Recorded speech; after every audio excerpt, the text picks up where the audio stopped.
United States of America and to the republic for which it stands, one nation, under God, indivisible, with liberty and justice for all.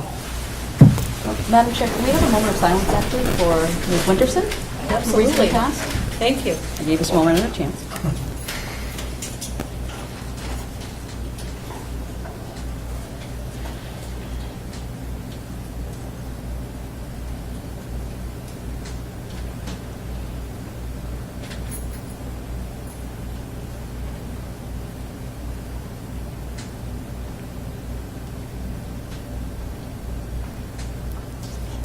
Thank you.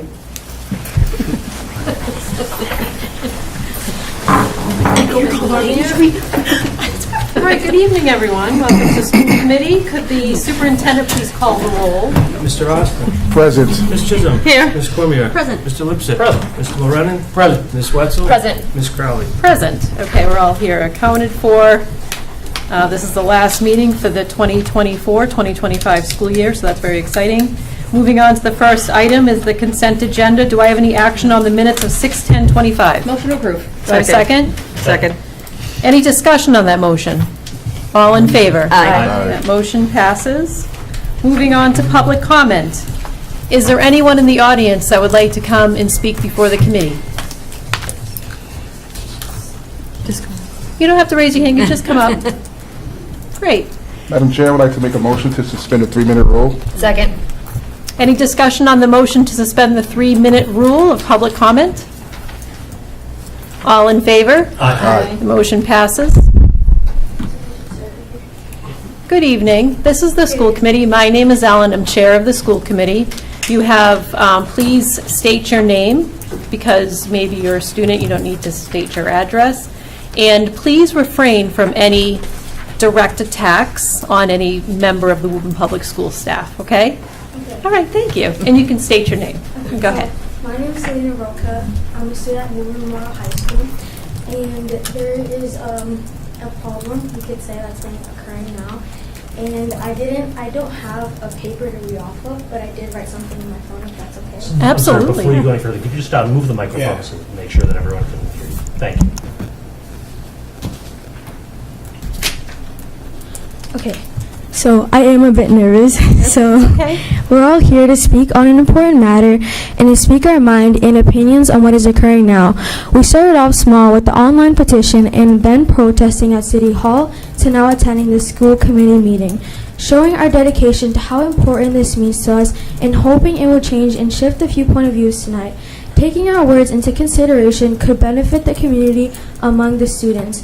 On a daily basis, a huge portion of the teenagers come to reliable sources at the school, which includes guidance counselors and teachers.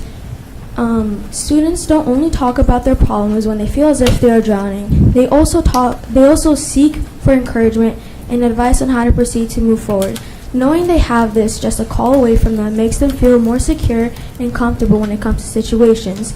Teachers at the school have done mostly everything that has been asked for and all of the above, and they have saved so many lives whether they know it or not. Acknowledging these factors, the education system could have a great upper hand, and in one's eye, if you open it wide enough, you will come to the conclusion that most of these teachers that are getting let go are colored. While I'm not asserting that racism is at play, it remains a potential factor. Students often find it easier to connect with and share similar backgrounds with colored people. We are at the age where understanding and addressing racism is crucial. Our experiences and developing perspectives equip us to recognize its impact and advocate for change. How are we able to make that change happen? Investing in our teachers through effective fundraising is essential in making positive changes. By combining community support and strategies, we could ensure that we would be able to raise the money needed. As our minds continue to develop, a strong network plays a crucial role in fostering intellectual and mental advancement and personal improvement. I hope that you guys will take this into consideration and think it through, because this is what we have been trying to fight for as students at Woburn Memorial High School and students all over the district. Thank you very much for coming to speak tonight. Appreciate it. We unfortunately can't respond back because it's public comment, so it's one way. But I really want to thank you on behalf of the committee for coming to speak tonight. Thank you. Thank you. Okay, as Ms. Roca leaves, is there anyone else in the audience that would like to come and speak before the committee?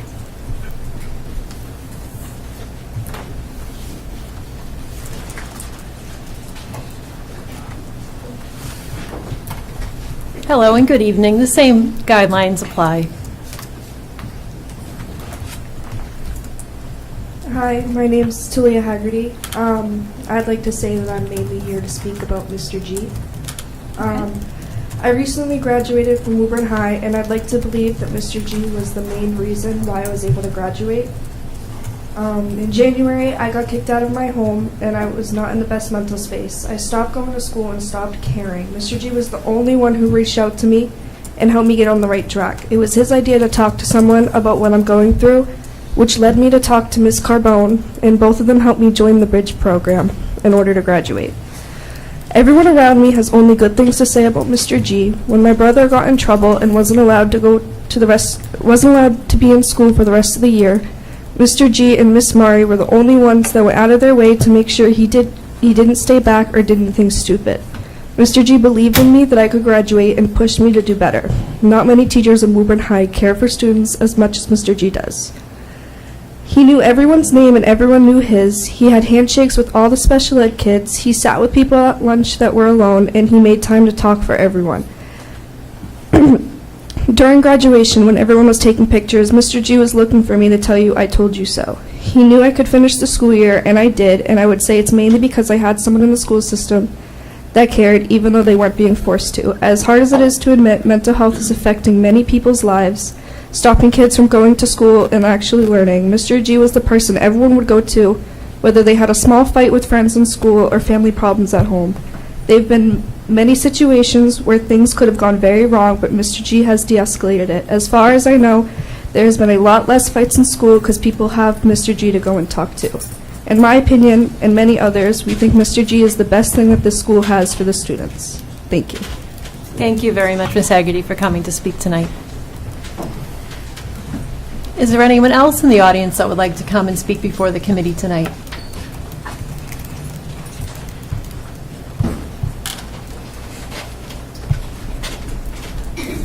Hello, good evening. Same guidelines apply.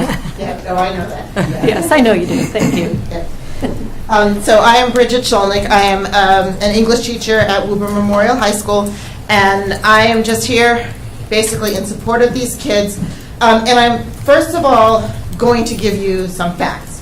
I am not well versed in this area, so I got in touch with my good friend, Dr. Claudia Foxtree, who was a public educator for 35 years and for over 30 years has been working in diversity, equity, training, those types of things, and is very well versed. And so, these are just facts. A study by Gershon et al. In 2018 proved that teachers of color improve student outcomes. Elementary school students, black elementary school students with a black teacher are 13% more likely to enroll in college. A study by Egalite, Casidia, and Winters in 2015, same-race teachers boost test scores for students of color. Lindsay and Hart in 2017, black students with black teachers are less likely to be suspended, which leads to more discipline equity. I also want to point out that having a diverse faculty benefits all students. It benefits white students as well. It increases cultural awareness, critical thinking, and empathy. That is from a study by D, Teacher, Race, and Student Improvement, a randomized experiment with race-matched teachers. That also showed that race-matched teachers raise test scores in science and math. Diverse faculty also creates diverse perspectives, becomes more inclusive in terms of the classroom environment, and reduces bias. Diversifying the teaching profession, that's 2017 by the Learning Policy Institute, found that diverse teaching teams improve school climate, broaden perspectives, and strengthen innovation. Schools with more racial diversity among faculty show more collaborative and culturally relevant practices. And then finally, a study by Rodriguez, Mojica, Rodella, and Ott in 2020 titled "I Didn't Want to Believe It Was a Race Issue, Student Teaching Experiences of Pre-Service Teachers of Color," said that pre-service teachers of color experienced radicalized microaggressions, felt invisible and hypervisible, experienced invalidation, stereotyping, and disrespect from mentors and peers. They experienced identity tension and isolation and struggled to reconcile their authentic self, their racial and cultural identities with the expectations of their white mentors and peers. And so the conclusion from that study was there need to be formal mechanisms to support pre-service teachers of color through mentorship, debriefing, especially in schools where racism may surface. Now that might not seem entirely relevant, but I want to speak directly to the situation of Mr. Moore and Ms. Mendez. Any first-year teacher or any first-year guidance counselor as well, this would apply, right? It is really difficult. My first year, I was floundering, and I have no doubt that if it were this year, I'd probably not be coming back. But I have been here for 24 years, so clearly my retention was not a huge mistake, or I think I would have ended up somewhere else. So these two guidance counselors, forgive me, were thrown into a guidance department that had a department head who is now gone, who fostered a hostile environment. We know this. We know you heard testimony about this earlier in the year. So you have these two first-year guidance counselors who have essentially no mentors because their mentors are caught up, embroiled in this horrible situation. One of them had to take a medical leave because the situation was so intense. And so when you think about this idea that if you have, and these studies bear it out, a teacher or staff member, faculty of color in a predominantly white environment, they probably need more supports because it's not just, it's more, right? It's more than what we experience. And I will say that I did at one point in my life take a class where I was the only white person, and doesn't matter how friendly and welcoming everybody is, you feel like an outsider, and it just adds another level. And so we have these issues of non-compliance. Ms. Mendez could have been given a waiver, but wasn't. I'm not sure what the issue is with Mr. Moore, but I think maybe in terms of the evaluations, it never happened. But these two guidance counselors were put in a position with nobody to help them, to get them on the right track, to explain what needed to be done and when. And I will also say that the whole evaluation process for teachers has become so much more complicated than it was 24 years ago when I began. And with nobody there to guide you, I can only imagine what it was like for them. As far as Mr. G, I will say I understand that position has been eliminated, and I can't speak to whether that is the right choice or not. The only thing that I will say is that I think there is a concern that there seems to be a trend to create more admin positions and filter more and more towards the top while eliminating student-facing positions. And I say that as an English teacher in a department that has been short an English teacher for several years now, and that has had an effect in terms of classes offered, class sizes, those types of things. So just in short, I strongly believe that Mr. Moore and Ms. Mendez deserve another chance. Thank you. Thank you very much. Is there anyone else in the audience that would like to come and speak before the committee? Yes.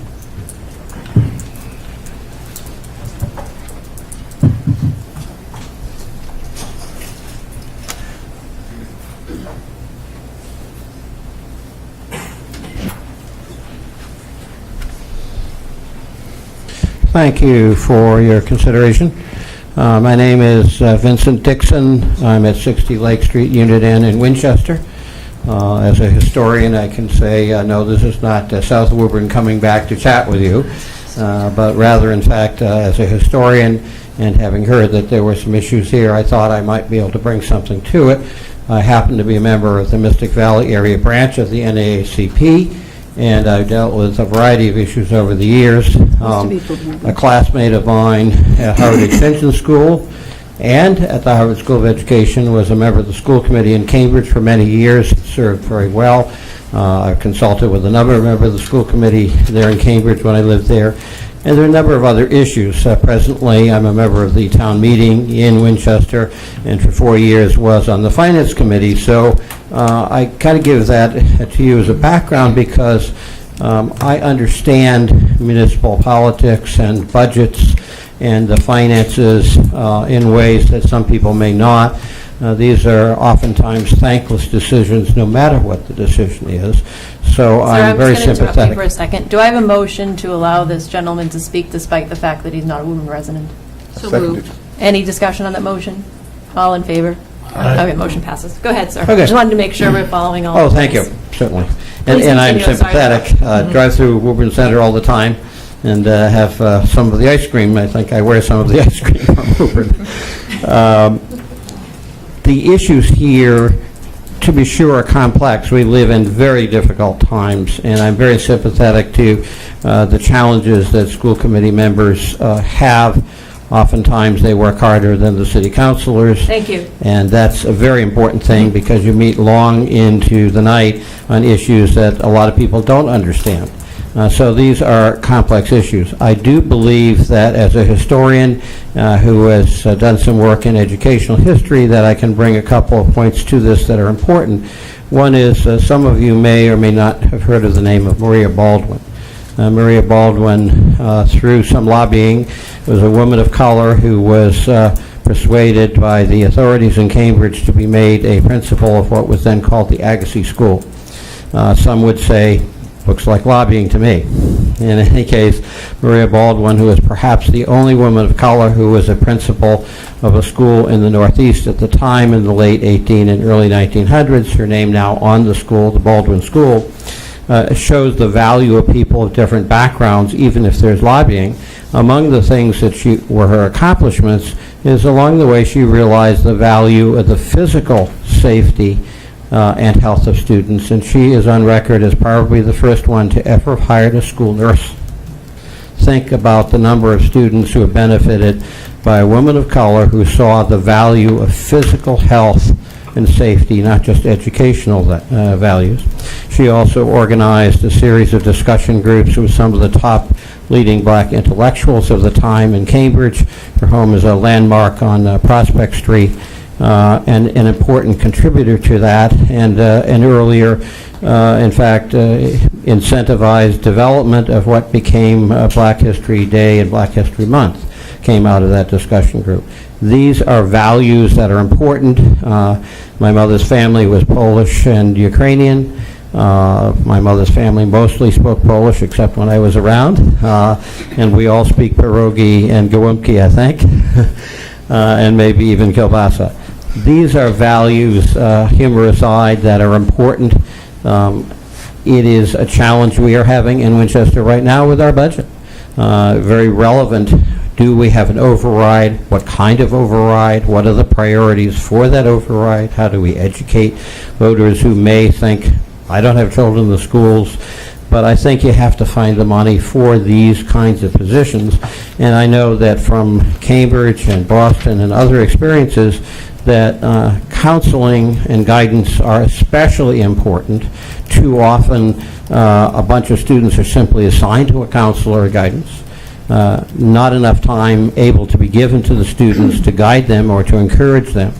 And a variety of people in those roles are very important. So hopefully at some point you can reach out to me and be happy to talk to you on record or off record. I think as an educational historian and a person of some knowledge, that perhaps we could find some way to look at the values you can keep here because the school departments are the most important in these kinds of things. I bring some personal experience because I was homeschooled by my parents. I went to Harvard Extension School and the Harvard Graduate School of Education, and those are important things.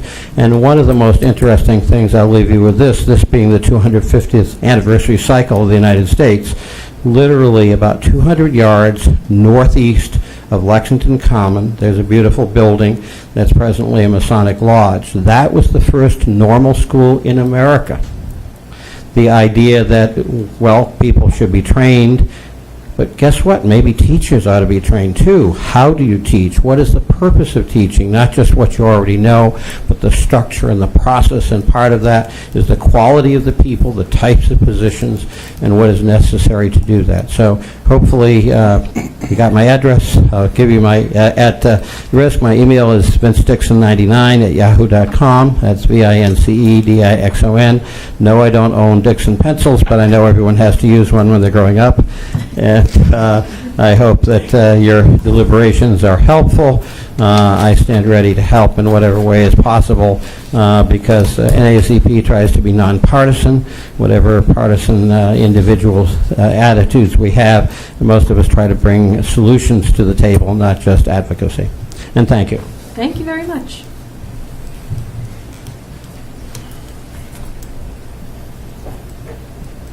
Is there anyone else in the audience that would like to come and speak before the committee? Sure.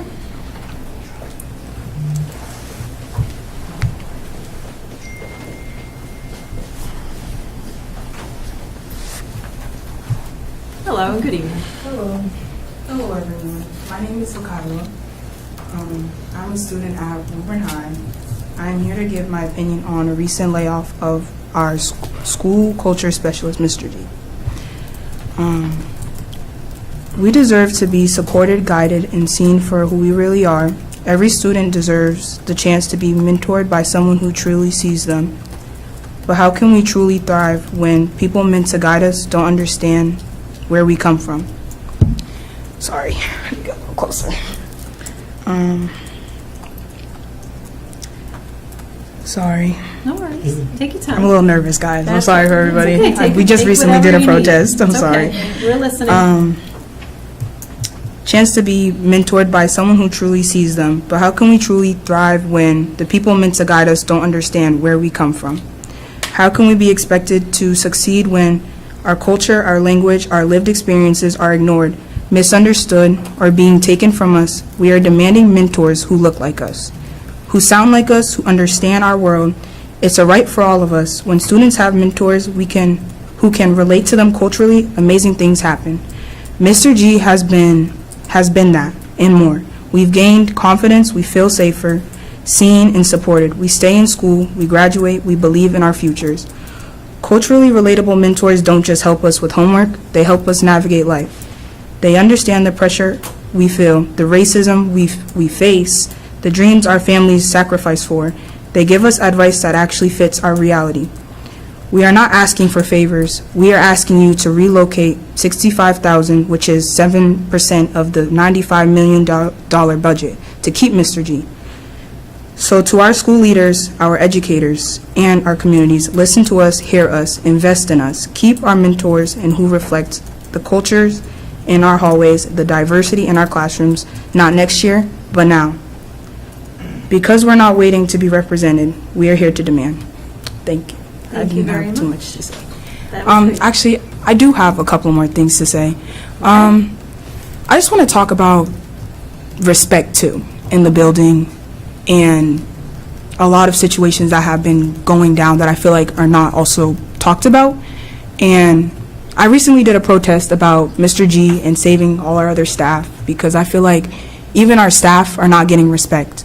And I feel like there are a lot of teachers disrespecting other teachers, even teachers disrespecting children too. And I feel like it's not talked about a lot, and I feel like this is our chance to stand.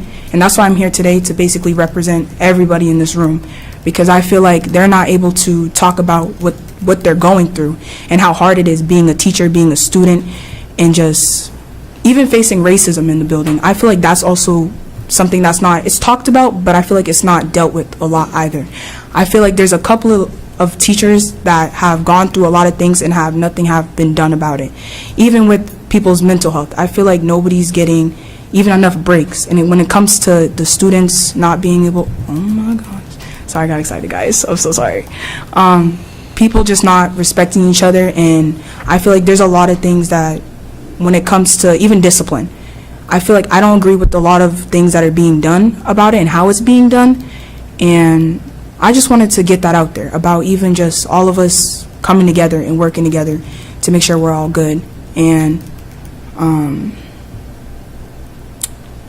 what else did I want to talk about? Like, even bringing up a situation, I'm not going to drop any names, of course, but even a situation of a teacher being bullied out of their place, their workspace. And I feel like nobody is doing enough. The school's not doing enough to help out, even along with Mr. G. Like, he's such a big part of the community and the school, and he's the whole school. Like, he's what brings the school together, and including Ms. Mendez. I'm not sure too much on her behalf because I haven't really got to really speak to her, but I feel like they're not even willing to give people chances. And I think that's the problem in the school, is that nobody's willing to actually hear each other out and actually take the time to listen. And I think that our staff, I think you guys need to definitely look into our staff more.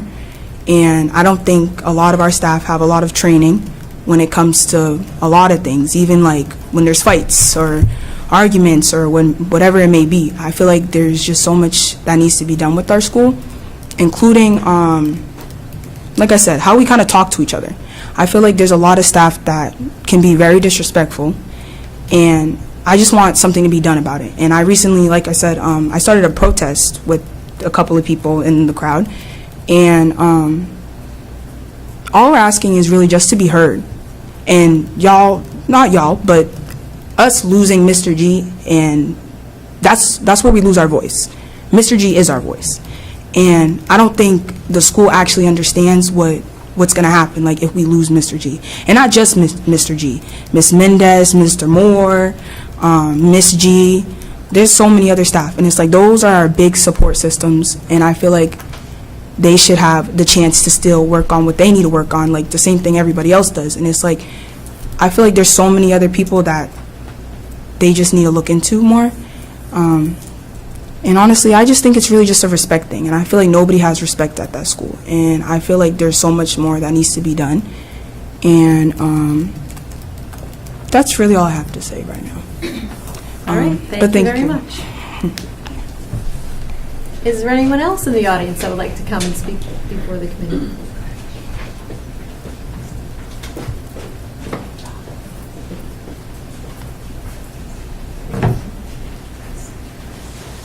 Good evening. So my name is Isabella Nguyen, and I'm a freshman at Woburn Memorial High School. I would like to first of all thank members of the BSU who planned all these protests and all these events, and I'd like to thank you guys for letting us talk about what we believe in. I'm going off the top of my head for all this, so I'm sorry if I stutter a lot. You don't have to apologize. You're doing a great job. I just wanted to talk about like the impact of these staff on my mental health, because, sorry if I tear up, I'm a little emotional about this. But throughout my freshman year, I really went through a lot of struggles with my mental health, and specifically, Mr. G, Ms. Mendez, and Ms. G have been able to help me out so much. Like, Ms. Mendez and Ms. G, they helped me get the help that I needed when, like, during the beginning of the school year, I had a lot of struggles, and I was going downhill in all my classes. Like, I had quit all my assignments.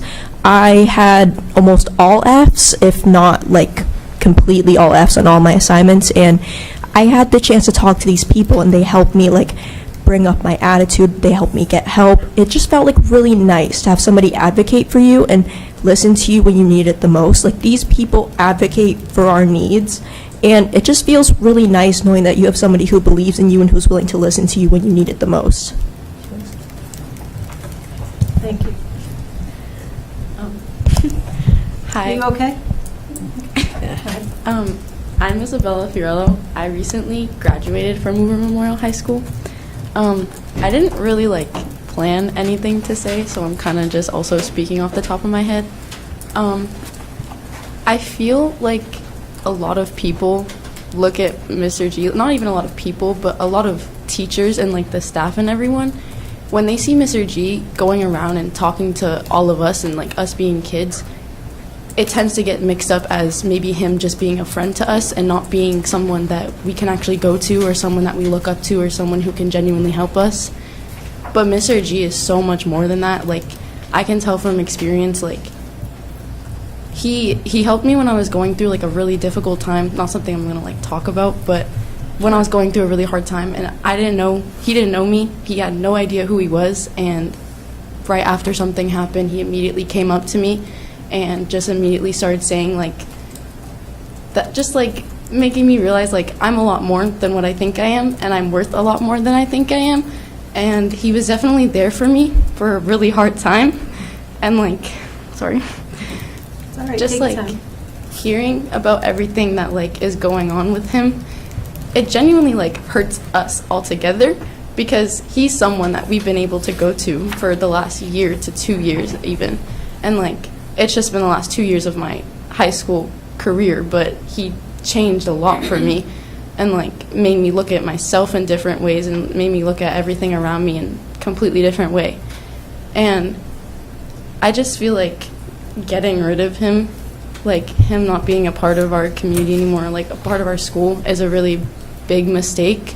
Just because a lot of kids in our school that maybe don't make the best choices or maybe don't really see a future for themselves, or you know what I mean, like a lot of kids in our school, he helps, and he's one of the only people that he can help with because he listens to us. Not a lot of people listen to us, and it's different to have something like that, and it's nice, and we don't want to lose that. That's all I really have to say. Thank you both. Thank you.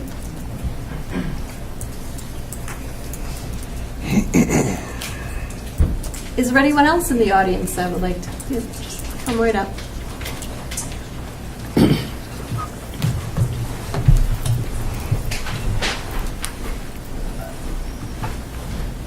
So I didn't prepare anything. This is actually the agenda. But I did jot down some notes. And my name is Michelle Charles, and I'm a teacher at the high school. So I had to write down some notes because my mind is all over the place with the things that I've seen happening. And I want to start by saying that in trying to process and deal with the things that have happened, it was described to me that what happened is a business. And it kind of hit me the wrong way because as a teacher, I don't want to look at this as a business, right? I feel like listening to what the students say is important because if it is a business, we're supposed to provide the customer service. And as customer service oriented people, I would think that what the students say matters. I also want to say that these are things that can be Googled, but whenever there are people who are let go, it's always people of color who usually go first, particularly in the world of education if they don't have tenure. And this is a problem because we have a representation of people every day in front of a variety of students from different demographics. This district is changing, and the staffing should reflect that demographic. And I think what these students are saying is really important. I am speaking to you as a Black staff member, as a teacher, and I've kind of like threaded together some of the things that I've heard. It is true that students do want to see people who look like them in front of them in positions of leadership and power. And Woburn doesn't have that. I have asked, and I've been so curious to know, how many other teachers are there who look like me? And every year, at the beginning of the year, when there's the gathering of all the people who are hired, who are new, who are returning to Woburn, lots of people go with different reasons. I go to see who mirrors me as a staff, as a teacher. And every time I walk into the room and I look, and I'm like, not this year. And so I can relate to what the students are saying, because there's something about having an affinity group where you can actually sit down with people who share culture, who share lingo, who share experiences. And I know for me personally, I have had some encounters, and they were all unresolved. And there's really no one for me to even talk to about it in the district, right? So I think it's really important. I also think that second chances matter, because as a teacher, when I have students come to me and they mess up, they do something that they shouldn't have done, they say something that they shouldn't have said, they deserve another chance. And I think that's true for adults. I believe that this year, the impact of Mr. Moore and Mr. G, I have worked closely with both of these men, and they both really kind of act in the role of a counselor. They both act. Mr. Moore is a counselor, and Mr. G acts in so many, I mean, he wears so many different hats, but the common thing that we're hearing here today is that he is reaching the inner soul of students who believe that they have been ignored. And if this is a business, that shouldn't happen. And I believe that when you think about the people who are laid off, and historically, the majority of those people are Black and brown people. And I believe that when you look at that, and you look at the work that people have done, you have to ask yourself, do they deserve a second chance? Because I really and truly, deeply in my heart, know that the associate principal, the new position, is not going to be somebody who can replace Mr. G. The students have already said it's going to be somebody who they are not going to be able to relate to. They've already predicted that it's going to be somebody who walks around with a suit on. Oh, let me backpedal a little bit. Not walk around in a suit. Sit in an office in a suit. And I mean, the kids, I mean, they call it for what they see. And you have to listen to what they're saying. I think training is important. I think given the circumstance of what happened this year in the guidance department, nobody could be who they truly were, given the cards they were dealt. Nobody. Because if the head is not right, how is the rest of the body going to be right? And I would ask anyone who is a decision maker, if you were in a situation where you were not provided an environment to thrive, and if you were in an environment as a first year person who is looking for guidance, who couldn't really necessarily maybe get the guidance they could have gotten because the person who was supposed to be guiding them was dealing with the same mess as everyone else. I just feel like second chances are important. And I know for a fact that Malcolm Moore took on a lot in his first year. He doesn't walk the halls like Mr. G. He may not know as many students as Mr. G.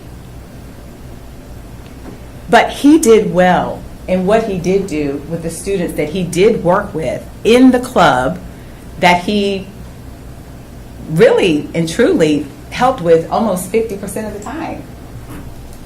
And these are kids that were not even on his caseload. And, you know, what is happening here is a tragedy simply because when you open this up for people to apply, will they? Will people of color apply? Will men apply who are black? Because it's really, and I mean, speaking for myself, it's really, really hard to be somewhere where there's so few people that look like you. And I do it and I stay because I know it's important. And I would just ask that you consider what these students here, I was about to say children because I'm a mother, but these students, what these students have said to you today, because at the end of the day, it is about training, it is about respect, it is about second chances, and it is about feeling comfortable in your skin. It is about being listened to. And if it really and truly is about being, if it is about a business, then it's about providing customer service, where everybody walks away and they feel like they've been served and their needs have been met. And that's all I have to say. Thank you. Is there anyone else in the audience that would like to come and speak before the committee?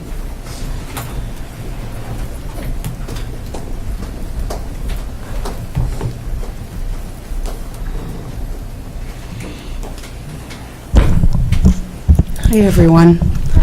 So, speaking to diversity, equity, and inclusion, of course, I absolutely agree. I was one of the 4 people in the district that was selected to train for SEED. I participated in an 80-hour training, and the SEED training is a lot broader than some of the administrators, the training that the administrators went through, because one of the sections was race. We dealt with age, culture, language, religion, disability, LGBTQ topics. So it was a really amazing, well-rounded training. Hasn't really been put out. We finished last November, and we were supposed to start like all the other the staff that attended through with the other universities and other programs. You know, they had been able to roll it out. We haven't really been able to roll it out yet. And so, but what I'm also seeing is that, you know, I had been in touch with Jason Wheeler this year through the Department of Education. He was amazing. He was able to come to the Spectrum Club Community Gala. But he said he was going to do a presentation for elementary school staff. And I called him the week before, and he said, oh, I have a presentation. I'd love to go see you because I finished school at 2, and the elementary school finishes later. I'd love to stop by and just catch the end of it. But he said, oh, no, that was canceled. So that was really hard to hear, because I do know that, you know, we do have elementary school students in our district. My kids went through the district with 2 moms, and there are kids in this district that, you know, are gender diverse and, you know, understand their sexuality, just like all of you can question yourselves and say, when did you know that you were straight? The little kids can say they kind of knew their identity as a younger person, and to have that training was essential. But I feel like it just seems like a lot of the diversity, equity, inclusion efforts are not really there, and I think that we need to see, you know, the staff too. The kids need to know that there are staff that may be talking about families that sound just like theirs, that may be reflecting them, like by either, you know, they could be expressing themselves through clothing, and it may kind of be like something that they might want to see how they see themselves reflected that way. But it's not, the students need to see themselves reflected not only in the staff, but also in the language, in the rules. They need to see themselves reflected in the curriculum. They need to see themselves reflected in the whole school district. And I think that's really important. I think that was the push for SEED, and I think that was the push for hiring more diverse educators throughout the district. But it's essential that we maintain and we look at all of the areas that are impacted and all the voices that we could be losing that could have a wonderful impact, because it may not be your experience, but someone else can bring a different experience to the table and speak from their experience, and that's really important to ensure that we have really diverse voices that are speaking up for all the kids. Thank you. Could you just state your name? Oh, sorry, Gretchen Paul Ramos, Thank teacher you. and parent. Thank you, I appreciate that. Thank you. Is there anyone else that would like to come and speak before the committee?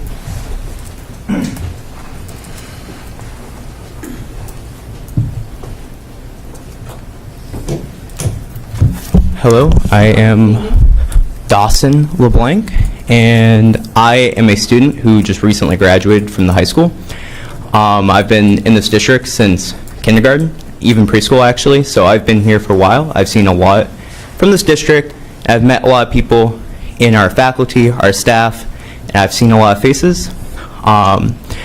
But over this time I've been here, I've noticed over time this big issue. And the biggest issue overall is respect, behavior, and overall lack of proper communication and appreciation from everyone.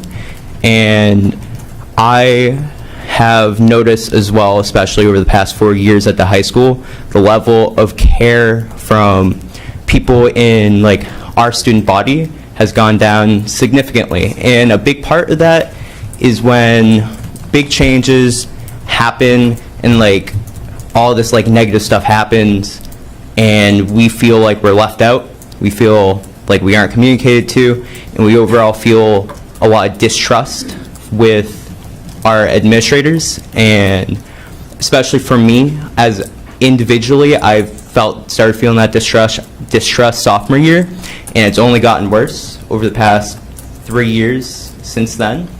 And a big part of it is this lack of communication and care towards our body, and if the overall feeling of lack of understanding towards us. And I believe that this type of issue is only going to get worse now that, going forward, if we're losing faculty members that start to make a change to make us feel like we can trust people again.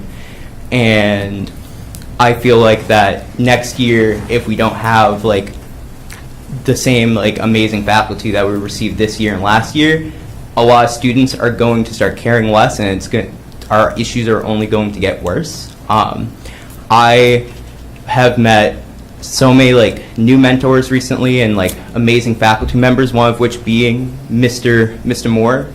I going into my senior year, I didn't know guidance was changing at all. That never got spoken to us. So when I found out, oh, you have a new guidance counselor, and then I reached out to Mr. Moore and I started talking to him, and it ended up being honestly one of the most useful resources I've had. And I only got him this year, but he was an amazing resource to me as a senior in my process of going to college and getting everything set, and talking to him about important information.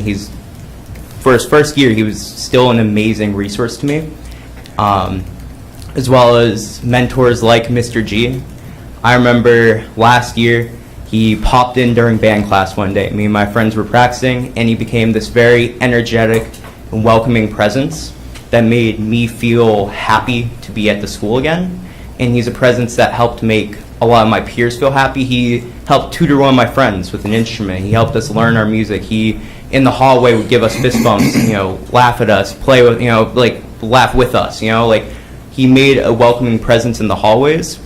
And he was an amazing faculty member. And as a student who's dealt with a lot of negative faculty members, a lot of faculty members who have caused me emotional and mental problems, it hurts to see faculty members who have helped me feel happy to be in this district, have made me feel more trust in this district. It hurts to see them be put into this tricky situation where their jobs, their positions might be going away. And it sucks to see how these amazing individuals can go on while like other individuals who are negative, who create that negative space, do get to go on. And I think that's just going to create more problems as well for your students and more issues for your faculty, and it's just going to become a greater problem.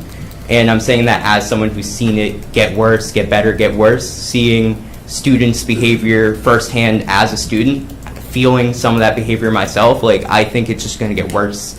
And I think that's like an really important thing to like consider as well. Like think of just like overall how students are going to start behaving once they lose people who actually made them feel welcomed, make them feel trustable, like make them feel happy in their environment. And I also would just like to say as well, with just respect towards faculty, I as a student have seen many faculty members who feel upset with the people up here, hearing words such as the business office and admin and all these types of things, and hearing a lot of things about just overall disrespect, miscommunication, and overall just mistreatment towards the faculty members who are supposed to make me feel okay.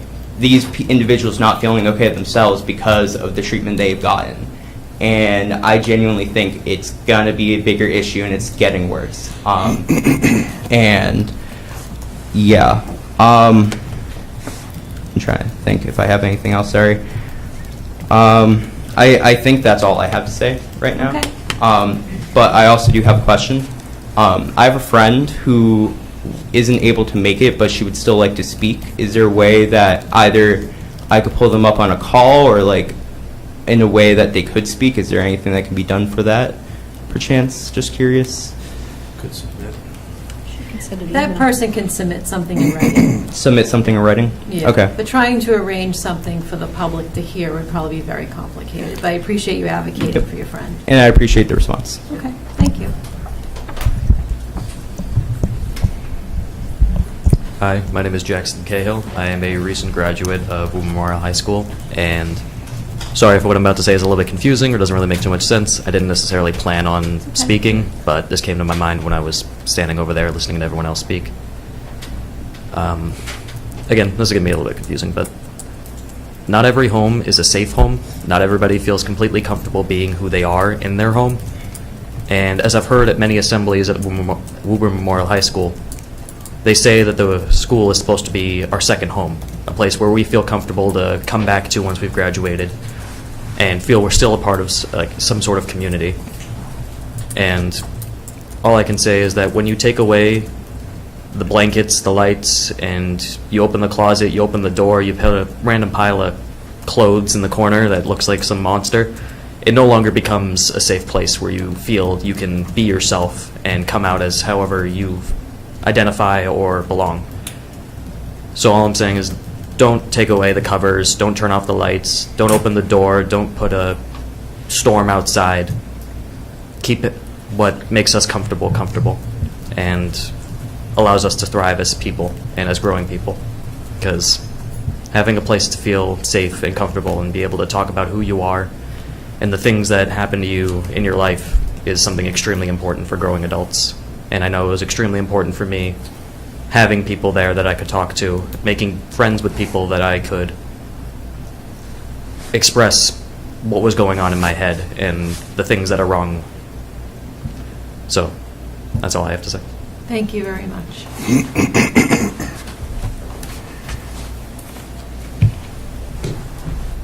Is there anyone else in the audience that would like to come and speak before the committee?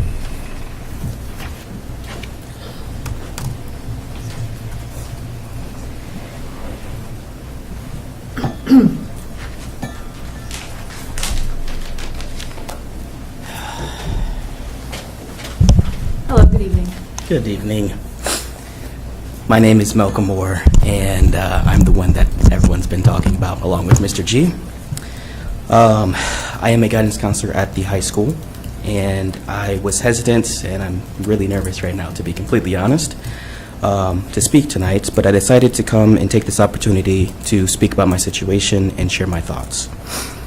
A little under 2 weeks ago, I was at the high school meeting with students to prepare for the upcoming school year when I was given the notice of non-renewal.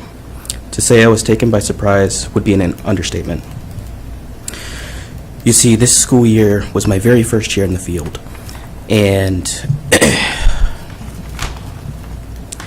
it's my very first year in the field, and although it felt like a roller coaster, I thought I was doing good work.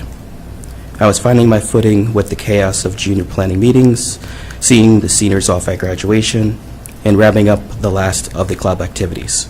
But I was given a letter without a reason for my dismissal, which I have come to understand is completely possible. Over the past 2 weeks, I have been showered, and really tonight as well, been showered with love and support, and I feel it's my time to speak on my own behalf. It is my belief that receiving the notice was unjust for many reasons, but if the decision stands, it is what it is. I'll be able to continue my journey at a different district, knowing that I made an impact at the school. To be honest, if I were given the opportunity to go back and change things, I wouldn't. When given the chance when given the chance and encouraged to leave for a better opportunity, I didn't. The reason why I didn't leave then, and I don't want to leave now, is simple. The job's not done, and these kids need stability. That being said, I have learned a lot from this school year and made cherished memories. From the chaos of scheduling during the first days of school, to the pep rally where the staff just narrowly lost in the turkey toss, to attending Elf the Musical where I learned just how talented some of my students are, both on stage and behind the scenes, to hearing and celebrating acceptance letters, to March Madness where it was chaotic to plan, but enjoyable to anyone who was able to attend, to course selections, which had me reading and rereading the program of studies multiple times to ensure that I knew what was available and what may be a good fit for my students, to not only having the first field trip with the Black Student Union, but to turn around and have some of those same students share a word at the anti-gun violence proclamation the next day. And finally, to now seeing not only the seniors, but the rest of the students off for summer break. If my time at Woburn has come to an end, my wish is for you to find someone who can connect with these students who are here fighting for those who they rely on. My wish is for the My wish is for the school to reclaim that Tanner pride that I heard so much about, the pride that I was working to reestablish. My wish, should I not be able to return, is for those who feel invisible can feel supported enough to feel at home at Woburn Memorial. And if this is the end, then it is what it is, and I wish you all the best. And the last thing I want to say is, it's hard to pour when your cup is empty. Thank you for your time and this opportunity. Thank you, Mr. Moore. Is there anyone else here?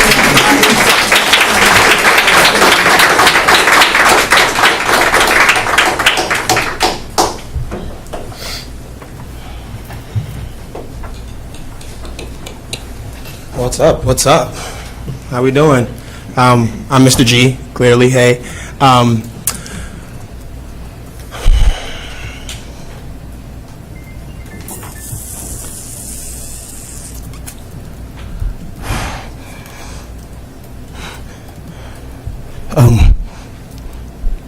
not here to plead a case. I'm here to support my students, my past students.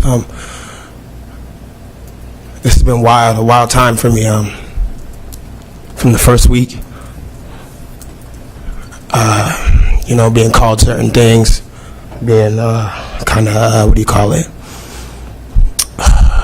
undermined because, maybe I don't know what I'm doing, to now where those same people who, subconsciously undermined me and kind of looked over me, asked for my help every day in the school.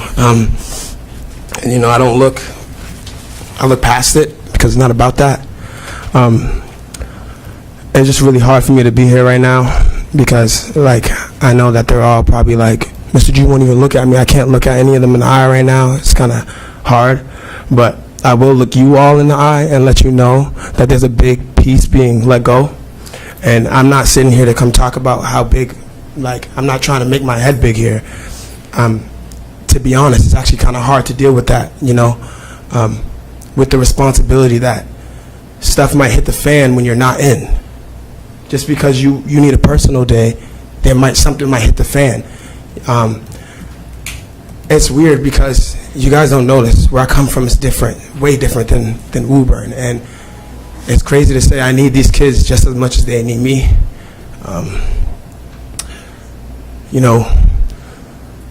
Again, I'm just going to keep it simple. I come from something really different. And waking up every day is still hard, from just my life and things I've dealt with.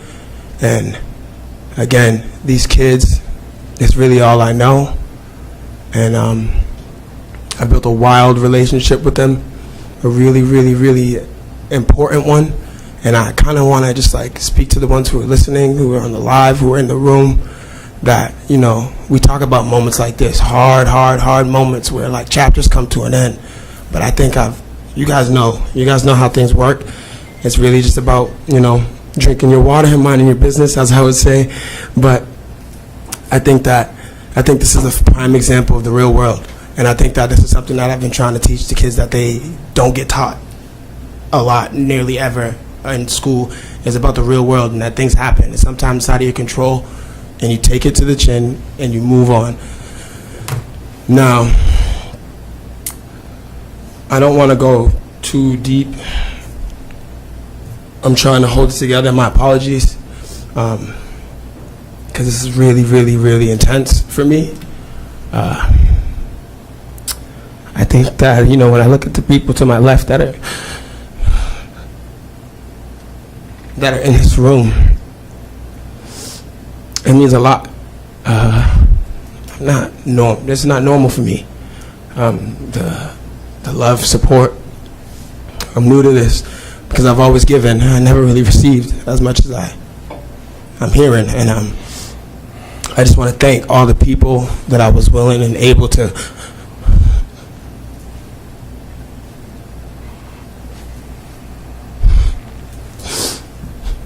teach, connect, support, and the most importantly, understand. I think the biggest gap is that these kids don't feel like people understand them, hear them, listen to them, support them, and respect them. Just like little situations, man, you gotta have someone that is somewhat of a demographic as I am. There's been situations, I remember days when two kids that would never listen to anyone, that wanted to blow each other's heads off, I sat them in a room and they thanked me later. I remember a week ago, a student, I was out for the week dealing with some stuff, and a student called me. I ignored it, of course. And then he called me off his grandmother's phone, and I'm like, okay, this is his grandmother. I'm gonna just answer, make sure everything's okay. And he literally is almost in tears, talking about how he didn't know what to do because he was afraid that he was going to do the wrong thing. I need you, Mr. G. I hear that too much. And I'm not saying I hear that too much, that I hear that too much to myself, and not nearly as many staff as there should be. There's not people in that place that can connect with a lot of these students, at all. And I don't think that you guys fathom that and completely understand that. And I truly hope and pray, pray. I'm not even this religious dude, but this is stuff I've been praying on. I pray that this person that comes in next just has a heart bigger than they can fathom themselves, because that's what they need. And if that person don't got that, then I'm sorry, I don't know how it's gonna go. But again, I do want to thank you guys for even giving me a shot. You know what I mean? I'm not this super graduate from college guy. I'm not this regular, I'm unorthodox, I'm different, and I genuinely think that if the person who wasn't in the seat that they were in before hired me, I wouldn't have been hired here. But I think that everything happens for a reason, and I think that the world turns the way it turns, and my chapter is done here, and I just want, again, the students to understand and know that everything I've taught you is not for fun. This is not a game. This world is real. You guys are going to be young adults, and it's time to shake and bake, as I would say. So let's tighten up, saddle up, and just get to it. And just because I'm not there doesn't mean that things can't get done. I haven't taught everyone everything because I'm teaching myself things, but the things that I have taught and the lessons that they have learned, it sat with them, and I've noticed it, but I just wanted them to hear me out and understand that, like, that shit doesn't go to waste. Excuse my French, I'm sorry. That doesn't go to waste. And I love you guys so much. I tell you guys that in school all the time, and I say it's okay to say that you love each other because it's normal. And I'm still the same dude, you know what I'm saying? I'm not going to let you guys follow me on Instagram still, so don't try. But yeah, that's me, and that's my time, and I appreciate all of you. Thank you. Thank you.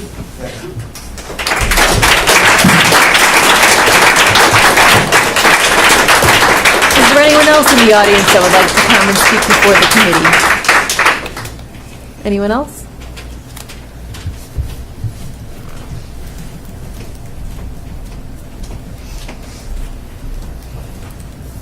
Good evening.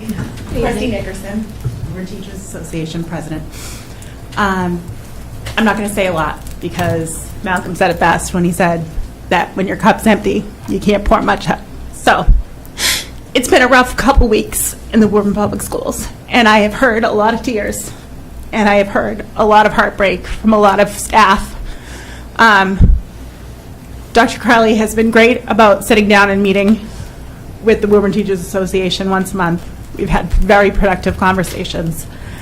I have shared my concerns with Dr. Crowley, Dr. Ryan, Ms. Young, throughout the year around some of the issues surrounding some of these non-renewals. And I'm not gonna relitigate any of them tonight, but only to say that I have shared a number of concerns. I'm most concerned for Woburn Public Schools right now because I feel afraid that we're becoming a district that is not willing to grow new educators. 22 non-renewals is a huge number. It's a huge number for the Woburn Public Schools. So I want everyone to just have a pause and think about what have we done as a district to support these new educators. That is a true concern of mine. I've shared that the evaluation process did not go smoothly. There were people that were not evaluated the number of times they should have been evaluated. There were people that were evaluated by people that were not licensed in the same area that they were licensed in. There was a number of issues with the evaluation process. There was a number of situations where people were feeling tremendous discomfort in their workplace that we spoke about. And it's really hard in your first, second, or third year as an educator to give it your best when you yourself are not feeling comfortable in your workspace. There's a variety of reasons why I think those things were happening, but it's something we really need to stop and take a hard look at because I love this district. I've grown up here. I've poured my heart into this district, and I'm telling you, there's issues, and people are not feeling taken care of in their workplace. I keep bringing it up. I'm concerned about people's mental health. I repeat it over and over again, and we're sitting here with so much heartbreak. I want to address something that one of these students said when she was up here, because she said, and Mr. G, I don't know if you're still in the room, but I know you're going to agree with me, but she said, Mr. G is our voice. Mr. G is not your voice, guys. Mr. G gave you what you needed to be able to share your own voice. And I could not be prouder as a person, as a human, or as the WTA president to see students in this district feeling compelled to sit here, to share their feelings, and to tell people when you think things are not going the way they are. And they should be going differently. I'm so proud of you, incredibly proud. And you should be proud of yourselves.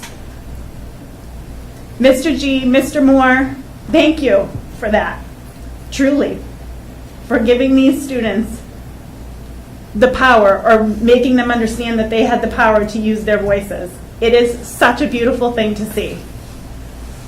But they did not give you a voice, guys. You have it, and you're using it, and you should be really proud of yourselves.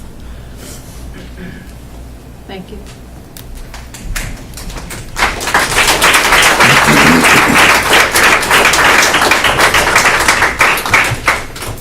Is there anyone else?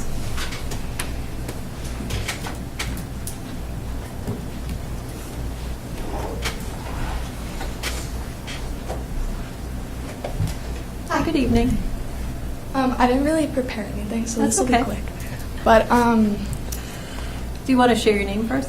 I'm Sarah. Hi, Sarah Sarah. Mullally. I'm going to be a senior at Woburn High.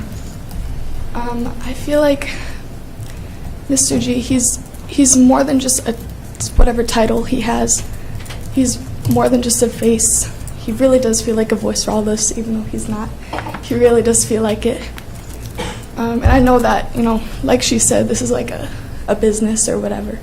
But I'm asking for it to please stop being about the money and start being about us. Because he really is that valuable. I feel like a title. I'm saying this with a lot of respect, not just towards you guys, but towards whoever made the decision to let him go. I'm sure they have their reasons. I feel like it's really inconsiderate toward us because it's not just about the title, it's about the impact that the person made. And Mr. G has made more of an impact than any other adult I've met at Woburn High Schools. And I just feel like it's really important that he's there, and he's a lot more valuable than whatever his title gives off. He's a lot more than that. And yeah, that's it. Thank you. Thank you very much. Is there anyone else?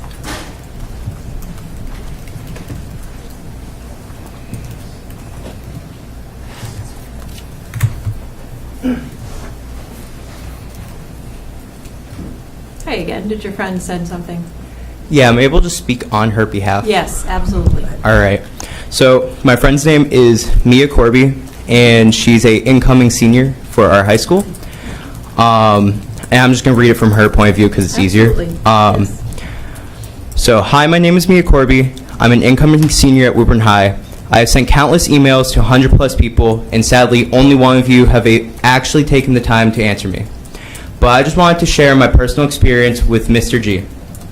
As you all may know, if you've read one of my numerous emails, I had faced a very serious and impactful social issue in Woburn High that has caused me not only to avoid attendance in the building due to my mental and physical safety concerns, but also a very serious panic disorder. The only person who had noticed a change in my personality was Mr. G. He had noticed that I was feeling anxious, scared, and feeling uncomfortable before I could even put a label to it.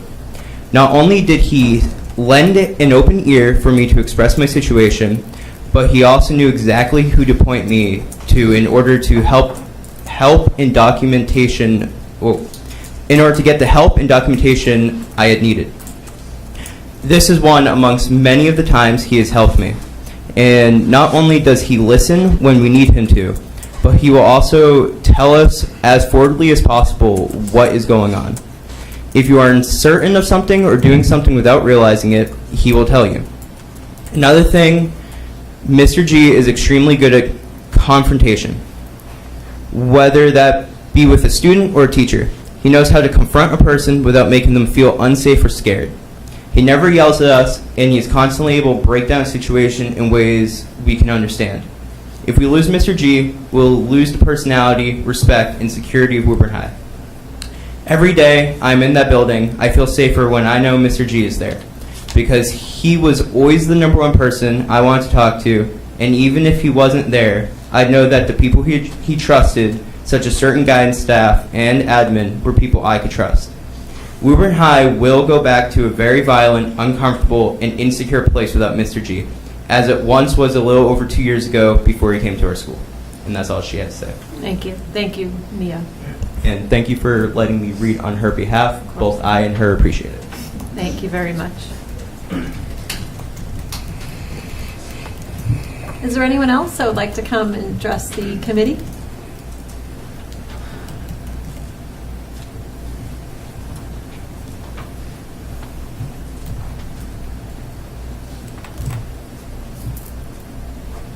Hello again. Hello again. I hope you guys miss me. So, I did think about a few things that, as everyone was speaking, and just to add on to everything, and I was the first one to go, so It's okay. I may be the last. Hopefully Okay. not. Hopefully somebody else will speak as well. But I am a bit nervous, and I don't have my notes with me this time. This is just what I'm saying off the bat. So going to school, we all have our normal routine. We have period 1, period 2, period 3, so on and so on. One day, it was a normal day at the school. There was an announcement of saying, everyone in BSU, please come down to the lower gymnasium. We all went, and just to hear the breaking news of one of our loving teachers, Miss Charles, which is in the audience as well, she told us with tears rolling down her face, and her heart was very broken. It felt like something was ripped from her.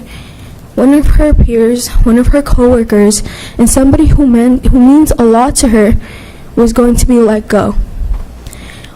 Not only is he and Mr. G and other staff members are getting ripped from us, they're getting ripped from their own coworkers that have built relationships with them over the years and who seem to have some sort of comfort with them. That light that was once there, we all come to school for different reasons. I come to school to build a future for myself and to also see people like Mr. G, Mr. Moore, Miss Charles, who make my day much easier. They don't know what many students go through, but one thing that they will do is that they will make sure everybody is okay no matter what. I am a leader in an important club, Active Minds. Active Minds is to make sure everyone's mental health is okay. And an important saying is, it's okay not to be okay. And going into school, Mr. G, if I am just walking through the hallway, I could be perfectly fine. My AirPods could be in. He will stop me in the hallway and he will say, "Are you okay?" I will look at him knowing that I am not. I will look at him and tell him that I am okay, but he knows I'm not. He said, "Hey kiddo, it's okay. Just tell me that you will be okay." And then that's exactly what I say. He then checks up on me, checks up on other students. Once I see my friends are having troubled times, they always tend to go with him. They always say, "Yeah, I just talked to Mr. G. I'm okay, don't worry." Coming to certain guidance counselors that are still working at the school today. I was once accused for something that I did not do. And sitting down with the guidance counselor, she did not believe me. She accused me, and then she told me stuff that was not okay. And knowing that there's other guidance counselors that would hear me out, like Mr. Moore, they're the ones that are getting let go. And then it is very unfair because they're the ones that are there for us the most. And then feeling like they're the only reasons most people come to school, then what will be left? It is unfair to a bunch of students. I was raised in Woburn. I went to the Malcolm White. I went to the Kennedy, and now Woburn Memorial High School. Elementary school, there was no color teachers. At the Kennedy Middle School, there was no color teachers. And once I got to Woburn Memorial High School, finally, I found people I could come to. There was people that could hear me out. There's people with different backgrounds that wouldn't just assume the best in everyone, but they just won't see the loopholes that everyone goes through. And now that is getting ripped away from us, and on a daily basis, you don't hear teachers saying that they love their job. You don't hear teachers saying, "Oh, I am looking forward today at school." No, they say, "Oh, I need my cup of coffee because I can't deal with these students today." But Miss Charles once said that she loves her job, she loves to talk with these students, and that she enjoys coming to school every single day. She also enjoys seeing her coworkers, which makes her happy as well. I I am only a sophomore at the school. I am 16. Maybe I don't know what I'm talking about, but just as other students come together, you will realize that it's not just a little percentage of the school. It is a bunch of students that equally think the exact same thing, and doing this to us would just set us up for failure. And it's the little things that matter. It's the little things of getting candy from Mr. Moore's office, from seeing Miss Charles, and from getting my yes hours, community hours from Miss Charles, from seeing Mr. G and his loving daughter in the hallway, which I got a really great relationship with his daughter. She calls me auntie, which we're not related, but she still does. And just seeing everyone come together for BSU, everyone to speak their minds, all of us to have these events at the school, which Mr. Moore, I met him at one of these events. I saw him playing volleyball. It was the staff versus a couple students at the school. I saw somebody fall on their butt, and I was like, who is that? It was Mr. Moore. And he just got up, he laughed it off, and he continued to play the game. As each student laughed with him, not at him, we all enjoyed that day very much. It's those little things, those core memories that we will always speak about. And we just had this trip of going to Six Flags. They expected that we were going to fail miserably. They thought that we were going to get bad reports back, that they were going to get bad reports. And that was one of the most fun days we've ever had. We all enjoyed eating, going on roller coasters, and also sharing time with everyone there. And now knowing that half those people will not be there the next time just makes it not as looking forward to. On that bus ride, on our way there, it was about 2 hours. Most of us fell asleep. Most of us just listened to music. Most of us sung our lungs out. On our way back, we were all very tired. It was an exhausting day. But we got lucky because on my bus, there were 2 buses. On my bus was Mr. G. He was in the back, and we all had, the whole time, we all spoke to each other instead of just sitting there on our phones, being connected to what's online. Instead, we were connected with life. We talked about everything and anything you can think about. And one of my friends, who is here as well, talked about something that was very meaningful to him. And he felt as if no one would hear him. But Mr. G did. He sat there, he looked at him, told him, "You're a very strong person, it's okay because it'll get better." And he called him a very strong, wonderful person. And as he took that in, he realized that he felt more relieved, because most of us just take that in. We drown in everything that we go through. We have nobody to talk to. But once approached, or once we feel comfortable with those teachers, we let it all out. I myself have gone through stuff, and just knowing I have a resource at the school, it helps a lot. Even though sometimes I won't go to them, I still know that they're there for me. Thank you. You're welcome. Thank you very much. Is there anyone else that would like to come and speak before the committee tonight? Sorry for coming up again.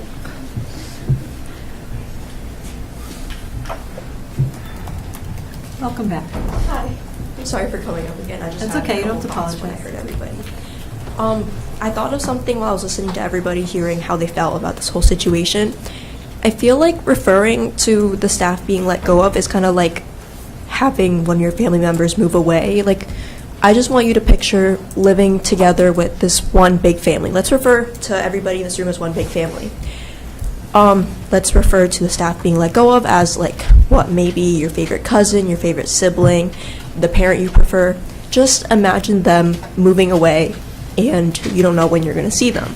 It's like you have such a strong connection with them, and all of a sudden, like, the person who you get to talk to so much is gone. I'm sorry if I'm making no sense and going off the top of my head. It's okay.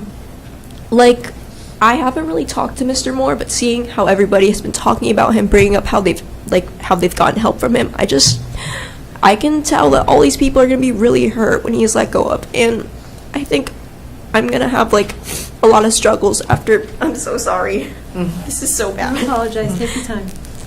I know I'm going to struggle dearly when Miss Mendez and Mr. G and Mrs. G are gone, because these three people were a part of one of like my biggest support systems I've had throughout my whole entire time in Woburn. I've been here since preschool, which is a pretty long time.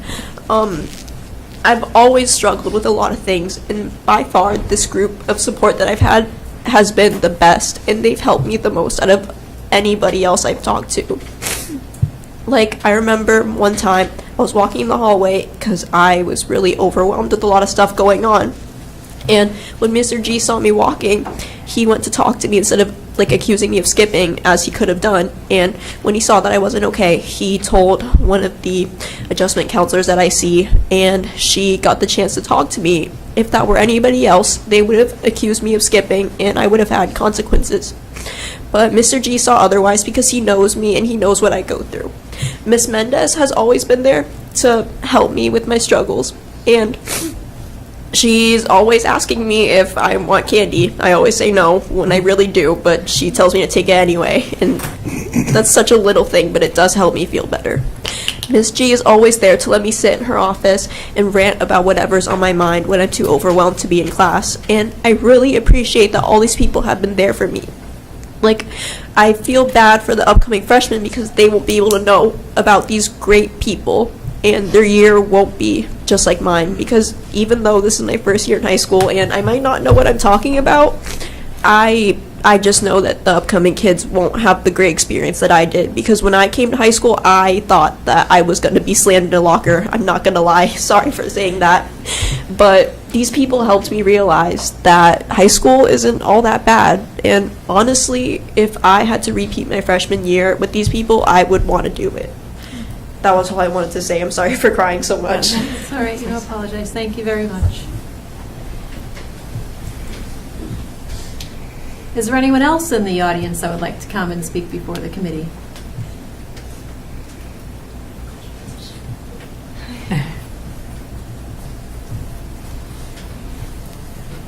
I also didn't have anything prepared. That's okay. I'm Lauren Snyder. I'm going to be a senior this year.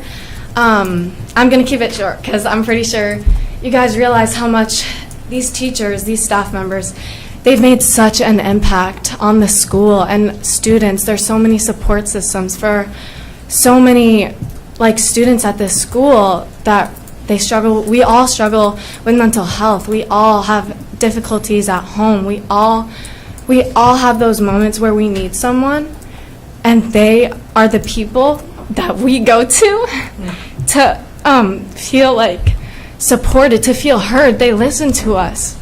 I remember the first day I saw Mr. G. He was so bubbly. His vibe, he brings this energy to the school that we need at the school, to just be positive, to feel like a loving environment. There's so many, I've heard so many bad things that happen at this school, and once Mr. G came, it all toned down, and everything was so tranquil, and everyone was calmer because they had someone that they were able to talk to and to be able to feel like they were heard too.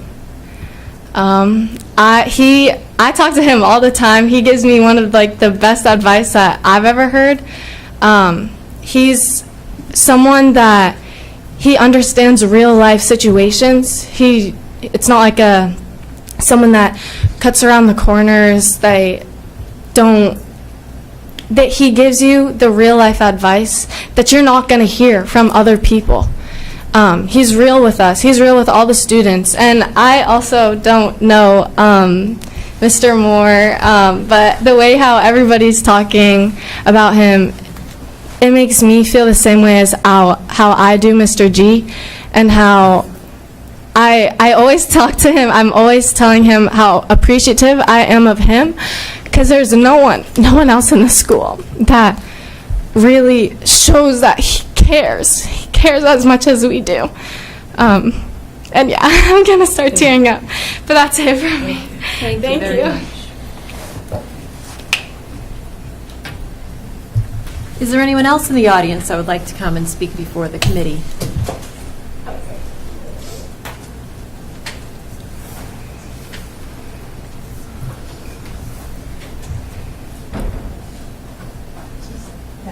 Just have one of those seats. Hello, I'm Sophia Graham, and I also did not expect to be speaking, but after listening to almost all of my peers amongst me speak, it was kind of brave, and I felt like I should too. I just graduated, and I'm kind of glad this was my last year at Woburn High. As from my freshman year, it's gone really downhill. The more that you cut administration and staff, the more they stop caring about us, the more they lose their coworkers and their friends, is the more that we lose our respect as well. When they don't want to show up to work and they don't want to care for us is when we don't want to do our work either. A couple of people have brought up that Mr. G is the only person to come and talk to you in the hallways, and I'm telling you that's true. I was very frustrated with the school probably the last 2 years of walking in the hallways and being told, where are you supposed to be and what's your name, where's your pass, this and that, not good morning, how are you? And Mr. G just always walked up to you with a fist bump, something nice to say, a compliment, or why are you drinking those energy drinks? He just really cares for you. And honestly, like, the fact that I just graduated, and I thought it was really great that Mr. G got this drive, he just got an office and everything, and now it's just taken away from him. And as well, I don't know Mr. Moore as well, but I've heard a lot of great things about him. He literally looks like such a sweet guy, just watching him over there and hearing all the great things that people have to say about him. And I'm kind of disappointed in the district now and Woburn High and how just downhill it's gone. I don't think it's fair that even now Mr. Moore and Mr. G are kind of digging their nails into the back of Woburn High when it's so ready to let them go, but the students aren't. I just think you should reconsider some things and more in your staffing in the future and try to think of the people who would rather not go to work and not speak to their students than someone who won't take a self-care day for themselves just because they don't want something to go wrong, which everything goes wrong in Woburn High. Thanks. Thank you very much. Is there anyone else in the audience that would like to come and speak before the committee?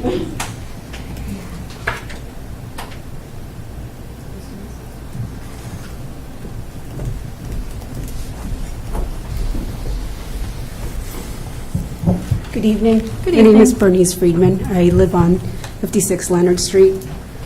First of all, I just want to commend all the students who spoke here tonight and the courage that you have to speak passionately about somebody who made such an impact in your lives. I graduated as the only Filipino in the Woburn High School class of '97, so I feel what you're feeling. Diversity matters. I hear you. And it's important to speak up for what you believe in. So I applaud your time and your courage for coming here and speaking for what you believe is correct. Like I said, diversity matters. And I agree that we as a school community should do everything we can to keep great teachers and mentors who go above and beyond. Remember that? That was the theme of one of the events this year for teachers, who go above and beyond to get to know their students and understand their diverse needs. Like you, I am deeply troubled by the lack of transparency about how the 22 individuals were selected and the timing when these non-renewal notices were given out.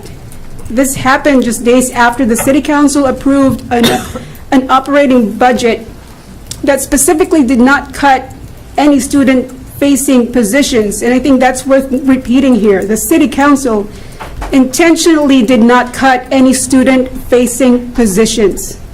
So to put this in perspective, the Shamrock School has 22 classrooms this year, and that's 22 teachers. 22 is a lot. And, on top of that, there were some retirements this school year, and we're expecting more to retire in the coming year. That's a lot of positions to fill. Are we really ready for that in the fall? And, we really should be supporting our workforce pipeline. We should be putting priority there and making strategic investments to build leaders like Mr. G, and I wish I had a Mr. G when I was in high school. So I am here mainly because I am curious to hear how their concerns about this administrative decision somebody mentioned hostile environment would be reflected in your pending review. Thank you. Thank you very much. Is there anyone else in the audience that would like to come and speak before the committee?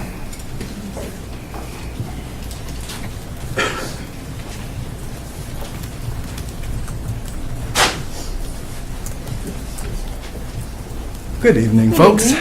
I'm Jose Oliveira, 3 and a 2 Road. I'm going to speak with many hats that I do have as a teacher in a public school, as a parent of a Woburn Memorial High School student, as somebody who has run a bank, aka a business, which we've heard tonight. I think the bigger piece that we're looking at here isn't necessarily these specific people that we're losing. It's really about accountability. When I teach, if my students don't meet their academic goals, it falls on me. I'm the person that's held accountable for that. When I managed a bank, if my staff didn't do what they were supposed to do, I didn't meet my sale goals, I was held accountable for that. If we have guidance counselors that have absolutely no support, they're being held accountable for not being led and mentored like they should. This is a huge problem. It's infuriating, actually, that no one should be held accountable for a position that they are not properly mentored in what they're doing. It's almost a dereliction of duty for us as a district to not support these people.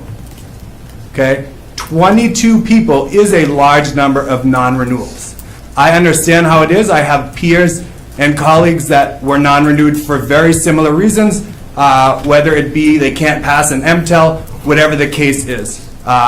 Since COVID, things have gotten worse for students. There are more triggers for our students in schools that are causing more mental health concerns and issues for them. If we are not properly supporting them, one, by continuity of relationship.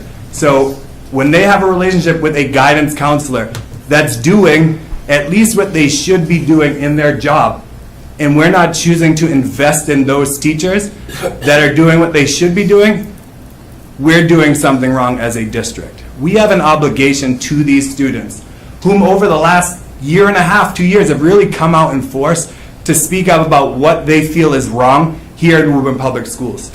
And at times it seems as though we as a district and a community are not listening to them. We're here because of them. If they were not here, none of us would be here. We wouldn't be parents, we wouldn't be caregivers, we wouldn't be school committee members, teachers, administrators, whatever it is that role that you play, we wouldn't be here without them. We need to really take a good, hard look at how we're listening to our students here in this district and what they need to better support them. And in turn, we need to also listen to our educators, and anyone in the building is an educator. A custodial staff, a paraprofessional, even an administrator, teacher, they all educate our kids in some fashion throughout the day. So we really need to take a look at how we're supporting all of these people in our buildings, because if we don't do that, we're going to see more and more kids leave this district because we're not doing what we're supposed to do, and that's service our students. Thank you. Thank you very much. Is there anyone else in the audience that would like to come and speak before the committee?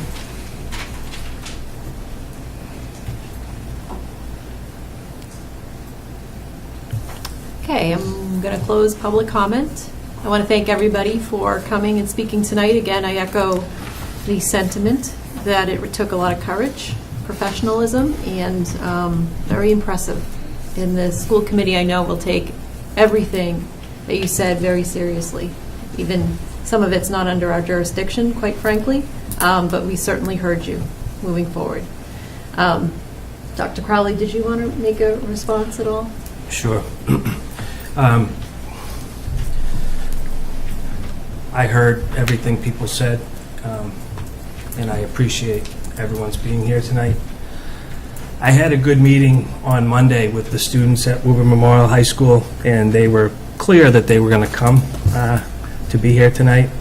And so I asked Ms. Crowley, and at that meeting I explained, like, public comment is kind of odd because you're going to say things that people aren't going to reply back. It's not a back and forth. And so we explained that.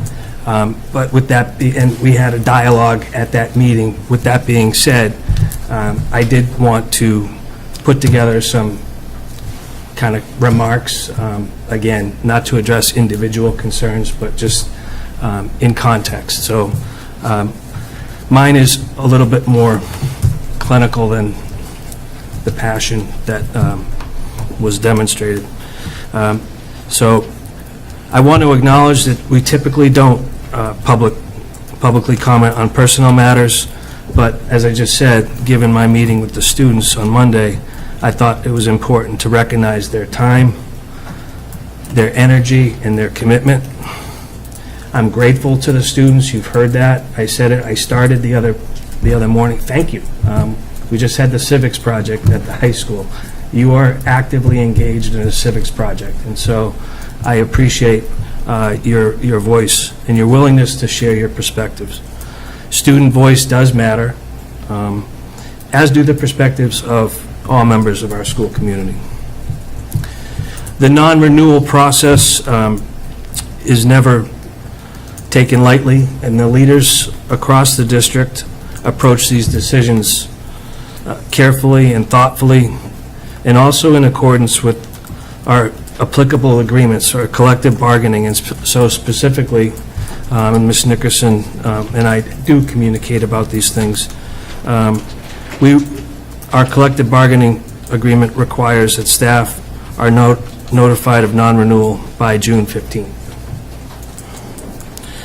And there are many factors that can lead to non-renewal, including changes in grant funding, enrollment shifts, licensure requirements, programmatic needs. This is not an exhaustive list, but just reflects the complexity of the decisions.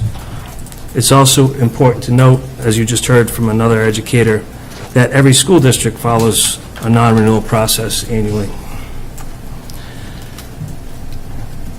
I want to recognize that there is an increased number of non-renewals this year.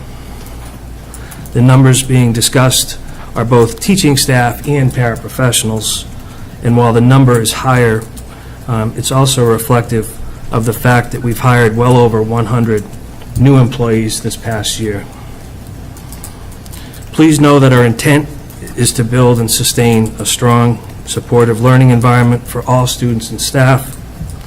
I appreciate genuinely the engagement, the advocacy, and the care for our schools and students. Again, your voice matters and is an essential part of our ongoing work. Thank you. Thank you. Madam Chair, can I call a recess, 5-minute recess? Yes. I have a motion for a recess. Any second? Second. Any discussion on the motion? All in favor? Aye. We are now in recess.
That's a teacher. There's that classroom teacher.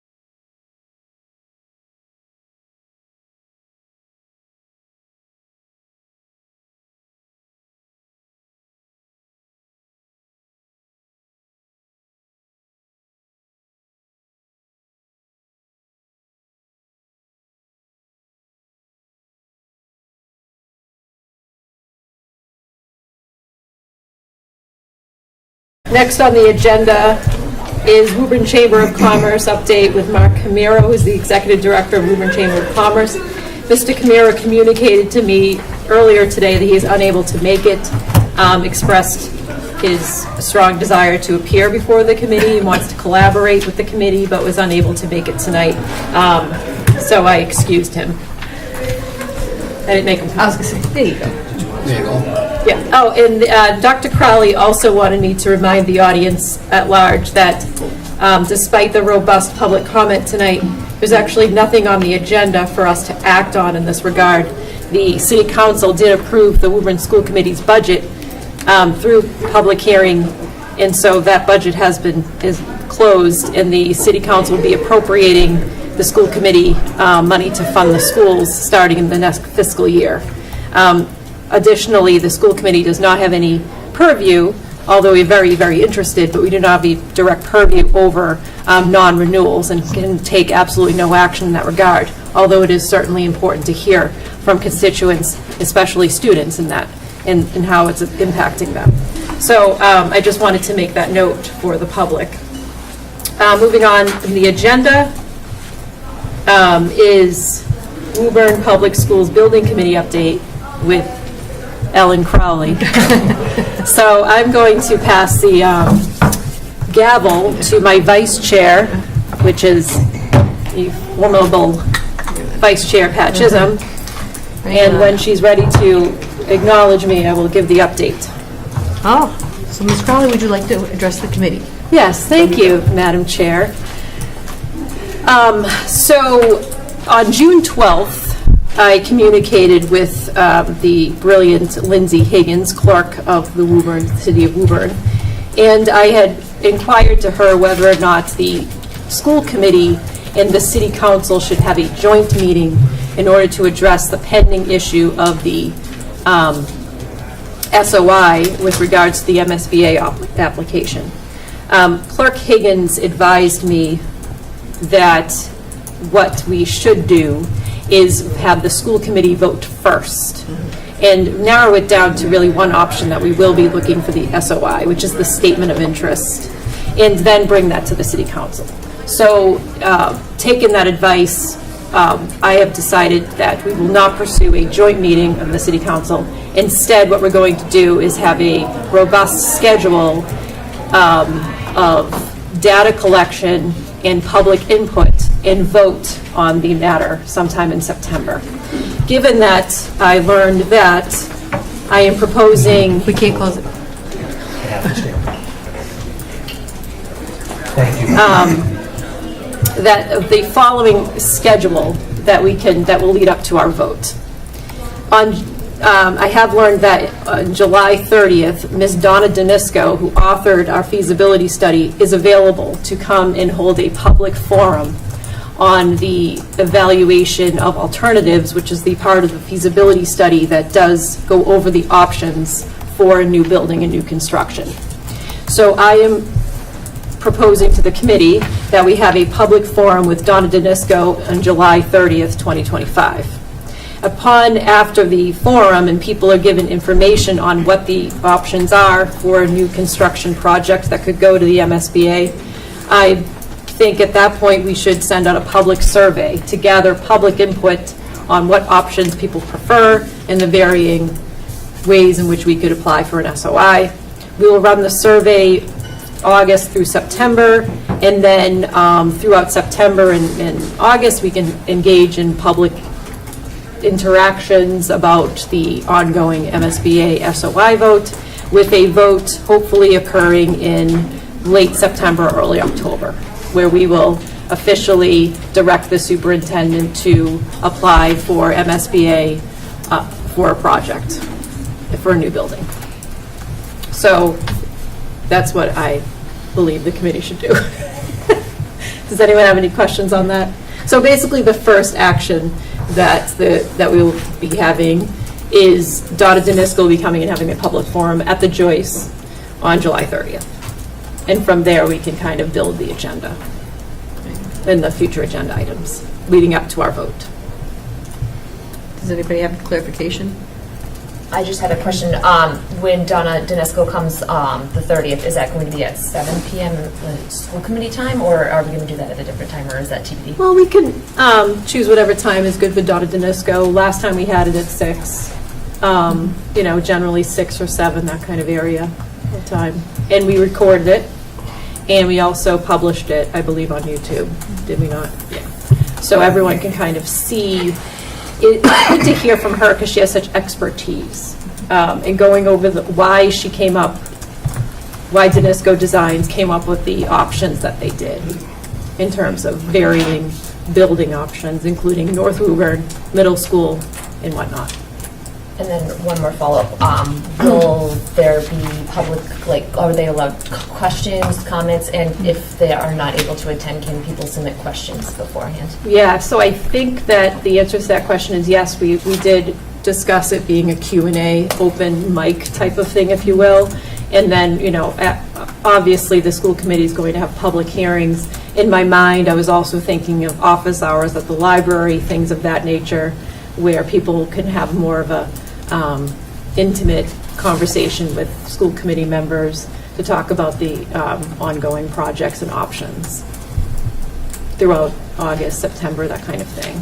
So basically, it's public forum to get the information out there and allow for a two-way conversation, data collection through surveys, and then the synthesization of data in a vote sometime when we feel that we're ready. I foresee late September, early October, with the city council hopefully voting in November, with an SOI being able to be filed in December. Anybody else? Mr. Moran? Thank you, Vice Chair Chisholm. A couple of points. First of all, I just I don't like the idea of doing it in the middle of the summertime. I know it's July 30th is kind of tough. First I'm hearing of this. It's a Wednesday night in the at the end of July. It's public input, public. Difficult people to show up. I know you're going to try your best to get it out there, get the word spread, but still, the public is on vacation. The staff are on vacation. The administration juggles what they can to get in a little bit of vacation time. I, for one, brought this matter up for an SOI on 2 different occasions over the spring of 2025, got us nowhere, and here we are putting it on the public for July 30th. I really don't like that idea. Coming back in September, having a school meet up, maybe have Mr. Denisko come in after September, give her a presentation, and then begin the surveys and the meetings and other presentations.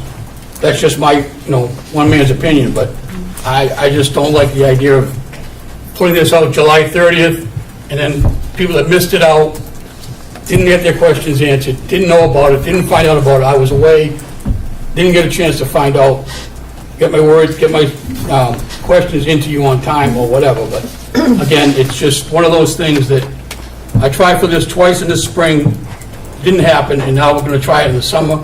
I would prefer holding off at least till September for Mr. Denisko's presentation. Again, that's just my opinion. Thank you. Anybody else? This is an open discussion. If other members feel that way, I'm not wedded in any way, shape, or form to July 30th. And I am certainly happy to have it September 30th. I wanted to I have it as the BCPC chair. I want to keep this alive and running and not get tangled up with beginning of school stuff. But I completely, and this is just a suggestion or a timeline going forward. I think there is no reason, again, for Donna to have two forums, one in the summer and one in the fall. But again,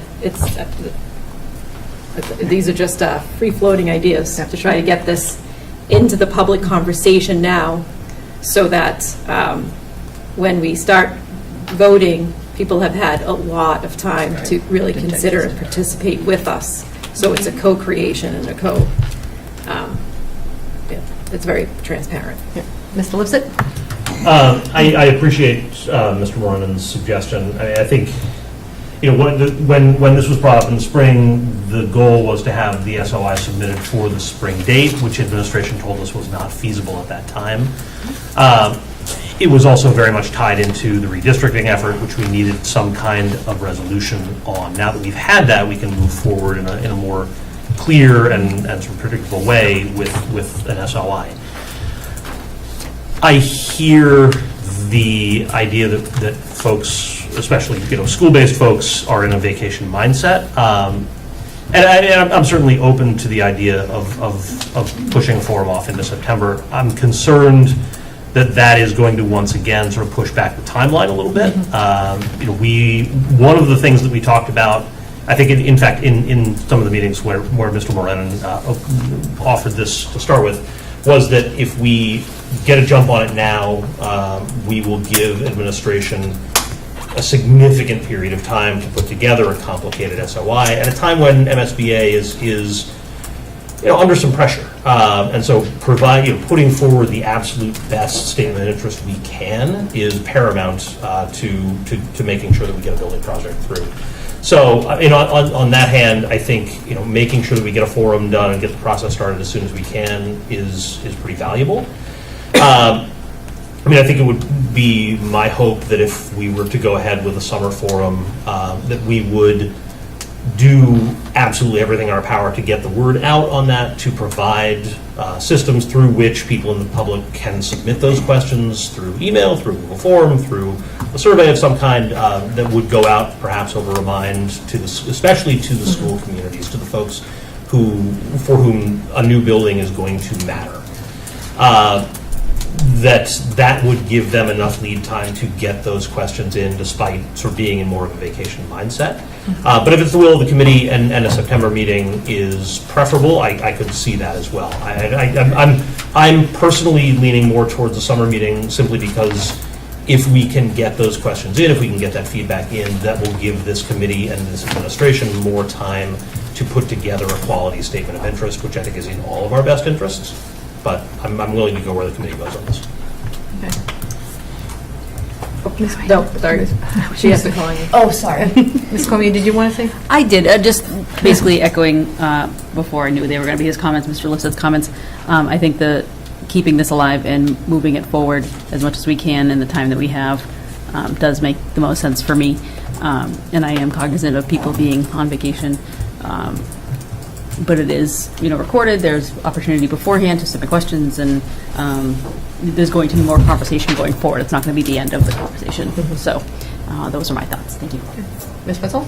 I actually initially I agreed with where Mr. Mulrennan was coming from, but thinking about it too as a parent in September is a very, very busy time of year. It's a very busy time of year for staff as well. I don't think you ever have perfect timing. But I think to keep this conversation alive and thriving and have a vote by the fall and have public participation and input, we really need to do the July 30th. And it's going to be live streamed, and we'll obviously all be talking about it and happy to help market it in any way we can, socially or verbally, etc. And I do like the idea of also having small gatherings, like Chair Crowley, who doesn't have the gavel right now, said.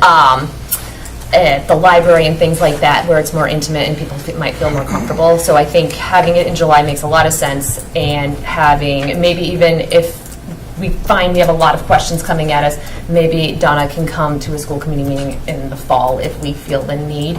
But again, it'll be televised so people can watch it at their leisure. Mr. Austin. Thank you, Madam Chair. I can appreciate what Mr. Morenin stated, given you guys will hear me say many times, slow and steady wins the race. But one thing I will say is social media does not take a vacation, and many people will be on social media on vacation. And so with that in mind, I think pushing through all means, as we have done.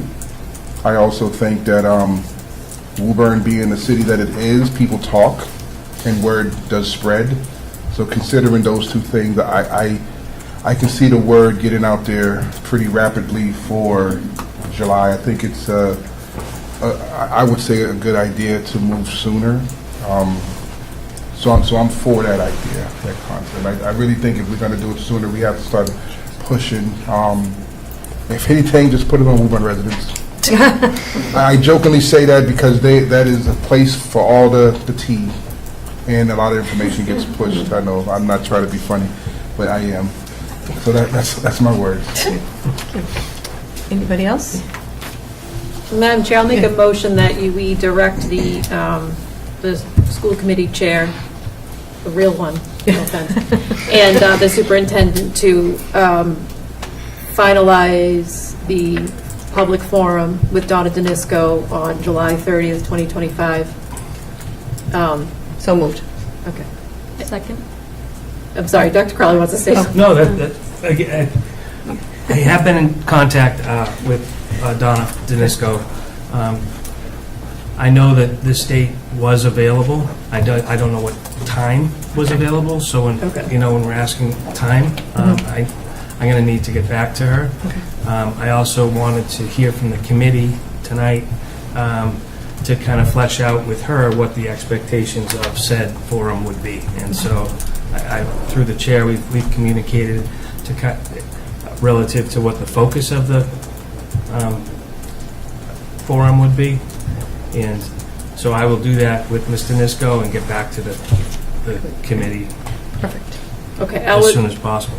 I will change my motion. I'll withdraw my motion. I'd like to move that the school committee direct the school committee chair and the superintendent to engage Donna Danisco for a public forum sometime around the date of July 30th, 2025, pending her availability. Second. All those in favor? Aye. Aye. But on the motion, I just want to say, once we get a set date, if we could formally invite the city council to come to that so that they know the process and effect, so they Agreed. time to do it. And I'm sorry, just one other additional point on that. And to Mr. Morenin's concern, make sure that even after that forum, there are plenty of ways for members of the public to submit questions, to follow along with the process, and to have their voice heard, whether it be at a school committee meeting or public hearing. Perfect. Okay. So I guess the next action would be to finalize with Ms. Danisco, push out a remind about the date, and then make sure the public completely is fully aware of the forum and what the structure will be and how they can ask questions and whatnot. So I'll be working. The chair will be working with Dr. Crowley, because we might not meet again. Dr. Crowley, to finalize all of these logistics. That's fine. Great. I think that motion will cover you, so you'll be good. Thank you. And so do you want to stay there and do the superintendent evaluation? Sure. Okay. Is that all did I exhaust that issue with the building? Yeah, okay. Okay, Madam Chair, I also would like to report out on the results of Dr. Crowley's evaluation. As we were talking, I sent it to you during this meeting as just point of order, this is traditionally a role that the chair has as the chair. Right. Yes. And to, I think, to put the chair, to continue to have Vice Chair Chisholm as the chair would deny her the ability to comment on this. So I think at this time it would be proper to return the gavel to Chair Crowley. Okay, usually chair does not discuss, though. So chair doesn't discuss, but does present on evaluation. Sure, thank you. Yeah. Not to steal it. Oh, that's okay. I just point of order. Trust me. Okay. So I'd like to talk.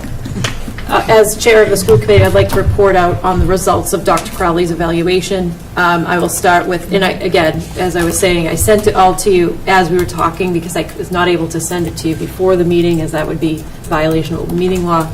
So during this meeting, I did send you the results. I'd like to report that Standard 1 instructional leadership is proficient. Every single member found that Dr. Crowley's performance under instructional leadership is proficient. Standard 2 management and operations, the final result is proficient. One member, Mr. Mulrennan, voted needs improvement. Standard 3 community and family engagement, the committee as a whole found that this performance is proficient, with one member, Mr. Mulrennan, finding needs improvement, and one member, Jesse Wetzel, finding exemplary. Standard 4, professional culture, the majority finding is proficient, with member Vice Chisholm finding needs improvement, Mr. Lipsett finding needs improvement, and Mr. Austin finding needs improvement, but the majority was proficient. Evaluating Dr. Crowley's performance towards goals, it was overall proficient, with member Chisholm, Vice Chisholm finding needs improvement in district goals, Mr. Lipsett finding needs improvement in district goals, Mr. Austin finding exemplary in district goals, and Ms. Wetzel finding exemplary in student learning. So district goals was proficient, professional practice was proficient, unanimously, and student learning was proficient, again, with Ms. Wetzel finding exemplary. The overall finding of Dr. Crowley's performance as superintendent of the Woburn Public Schools is proficient unanimously. So at this point, I'll open it up to any committee members that would like to comment on Dr. Crowley's evaluation.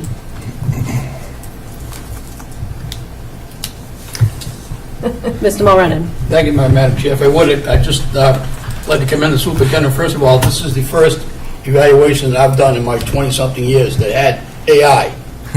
I mean, for those people that don't, we had a great presentation by Dr. Crowley. If Dr. Wells was still here, talk about data. I mean, if you wanted some data, it was either on these graphs or perhaps in the AI podcast that Dr. Crowley submitted to us. But I wanted to make sure the public was aware of how much is put into this by Dr. Crowley himself, just to get the word out on what he's doing. As far as, my rating, I just felt as though I felt the standard that I didn't give the needs improvement was it's just kind of success of the advisory group we have recently. Again, just like we're talking about for the upcoming building meetings. People wanted to be heard, so I want to make sure that the message gets to Dr. Crowley as well as the rest of the admin staff that the public wants to be heard. Again, more public involvement, similar to the advisory group for redistricting, to move forward with similar steps just like that. And that's why I had kind of weighing in between proficient, needs improvement, just kind of keep the ball rolling for that particular standard right there. So that's what I just wanted to put that out for tonight, Madam Chair, if I could. Thank you very much. You're welcome. Does anyone else want to comment on Dr. Crowley's evaluation? Mr. Lipsett. So I want to start by saying I really appreciate Dr. Crowley's willingness to listen and respond, both to praise and to criticism, and we saw some of that tonight as well. My perspective on this evaluation is sort of a unique one, as I served as chair last year and am now a member.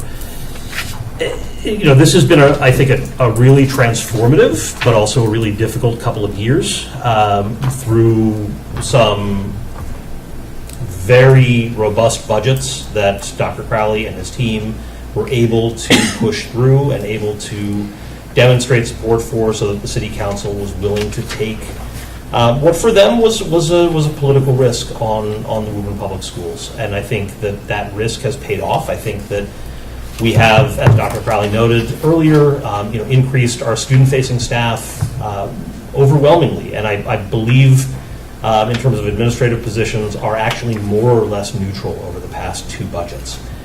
So we have pretty dramatically increased our student-facing staff in these budgets. Obviously, as we heard tonight, there have been issues as from the public's perspective there. But I think, broad view in terms of the budgetary reality, we've done a strong job in terms of advocating for our staff, for our students. And that's especially true for those working with vulnerable and high-needs student populations. And I want to take special note of administration's response to the newly arrived student population over, I think at this point, 2 summers ago, which, I think garnered state recognition as one of the most inclusive responses in the state. And I was able to watch that firsthand and saw the dedication, not just of Dr. Crowley and the administration, but also of school staff in bringing in, welcoming, integrating students who were sort of brought to us in a very difficult time for them. So I really appreciate that. I think and this is in part the reason for the needs improvement ratings that I did put forward in terms of professional culture and district goals. I guess I would encourage the superintendent to work to improve communication, both with public and school committee, on some of the larger recommended courses of action. We've seen some pretty large changes to our district, some pretty large initiatives to our district. And at times, I think we need to make sure that communication and transparency is clear, not just to the public, but also to the committee, and that communication is sort of more regular and robust. I think the public, the committee, and the city need sort of really clear, unequivocal leadership as we face these major decisions, and we're not done with those. So I think that would be sort of my encouragement moving forward into the next evaluation cycle. And again, I think we've seen some really, really clear gains, and I want to keep those going. But I want to make sure that we are doing so in a way that the public and the committee can full-heartedly get behind as well. Thank you, Mr. Lipset. Ms. Wetzel. Hi. So this is my first official evaluation, and I gave Dr. Crowley, as it was stated, overall a proficient rating. We had a wonderful conversation yesterday where we talked a little bit about the rating, but really more about what we're going to do with it. I think this rating and how this is very important, obviously. It's a very important part of what we do as a school committee, rating the superintendent in these different areas. But I also think it's important that we take what we say and then focus on the future and how can we take those areas of opportunity and make them better and increase them, like communication, for instance, which I think Dr. Crowley did a great job with Redistrict the second time. I think that we saw a lot more communication. The community felt engaged. We heard comments about how it feels better. But how can we continue that conversation and that communication, especially as we look at MSBA funding and other projects that we'll be doing as a district. So that's something that we talked about. And we also talked about, and this is something we discussed, but I think it's important to bring forward, it was similar how we have back to school nights inside of our buildings. I think it would be wonderful, and Dr. Crowley, this was his idea, and I sort of am going with it as well, to look at welcome back to Woburn Public Schools. So what is Woburn Public Schools? Who are we? Tell us a little bit about us. Let's learn together and grow. And it really helps increase our culture and the joy we have inside of our buildings as people get to better understand who we are as a district.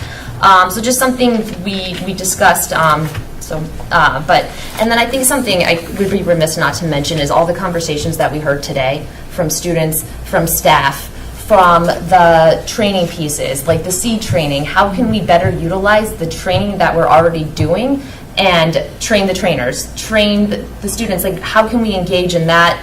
How can we increase our DEI efforts? What can we do for staff retention? That was mentioned today as well.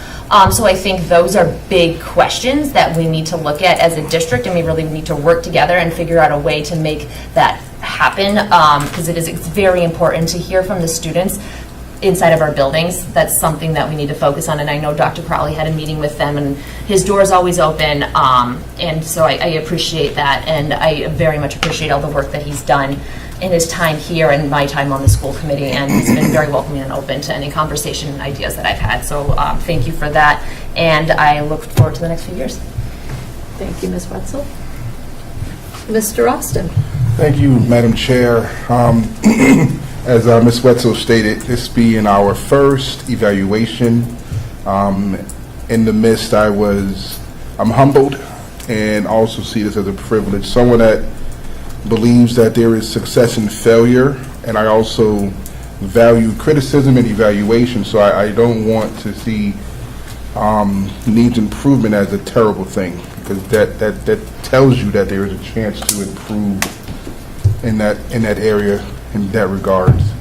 I wanted to state to the public, like, this was a solo evaluation. I could not call Lipset and ask advice, and I stressed a lot of praying. I was up till 4 o'clock in the morning because life has been lifing, but I also wanted to be I want to do my duty as a elected official to be not only kind but also truthful. And so I'm not going to read everything I wrote in comments, but I wanted to just talk about how I voted. I did give proficient in some of the standards, such as management and operation, family, and community engagement. To be honest with you, I was leaning towards needs improvement, but I looked back on the redistricting process. That was something else. Also being a new school committee member, going through that for the first time, and if I'm not mistaken, Dr. Crowley was going through it for the first time as well. And it was a lot, and I saw a lot of movement as far as one direction. Dr. Crowley, from my observation. So I'll say this. We were supposed to look at the facts, but we also should look at the person and their actions. And I something that I had suggested way in the beginning during the redistricting was, let's listen to the public, let's involve the people, and I saw that. And I've even heard comments from the public saying, I felt heard. And to me, that shows leadership when you're willing to shift and move in regards of a complicated situation. As far as areas of growth that I felt, I wanted to speak on the issue. The reason that I ran for school committee, many of you know, is to fight for other people's children and to speak about the issues of hate and racism and discrimination. And this is a topic that I have brought up. We have also received a letter from the NAACP, which there was a quick response regarding that matter, but from that forward, I felt like there should have been more proactive engagement. Even when I fought for the position of Mr. G, and I stated that this is going to devastate our students, to give that advice, I saw that this would happen. I felt it in my spirit that this would happen, but my advice, my words wasn't taken heed to. And so I want to see more proactive action rather than reactive. Yes, it was great. I'm glad that you was able to meet with the students in reference to the protests. But this is not something that is new. This is a matter that I have brought up in 2022.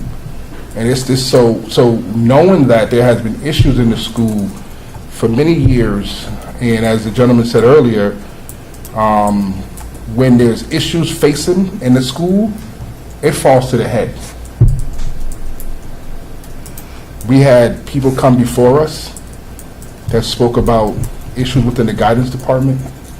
We had a student come before us that spoke about issues amongst students. So it's not like these matters wasn't known. And so I would like to see more proactive. I would also like to be aware, as Mr. Lipset said, I would like to know. I don't recall receiving a follow-up in reference to what did happen with that young student. What took place? What was resolved? What was resolved with the discourse at the school between guidance counselors? I'm hearing even more problems amongst staff. So these are the areas that's concerning to me, because what I see going forward, if things are not dealt with, and I have said this before, I may not have said it publicly, I'm afraid that a student will be unalived. And I'm using that word without using the other word, is because I don't want to be censored, if you will. But I'm concerned. It's my concern. It's my fear.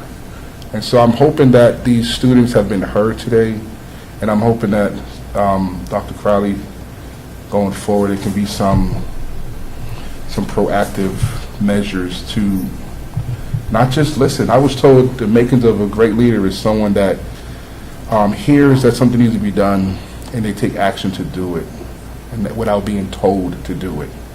And so I would like to see that. In all, my closing, I would say, Dr. Crowley, you have demonstrated great strengths, and I have sat with you on many occasions. This is my compliment sandwich in the counseling realm. You have been willing to sit with me, and even recently, I had to evaluate my own self, and I said, maybe I'm doing things differently.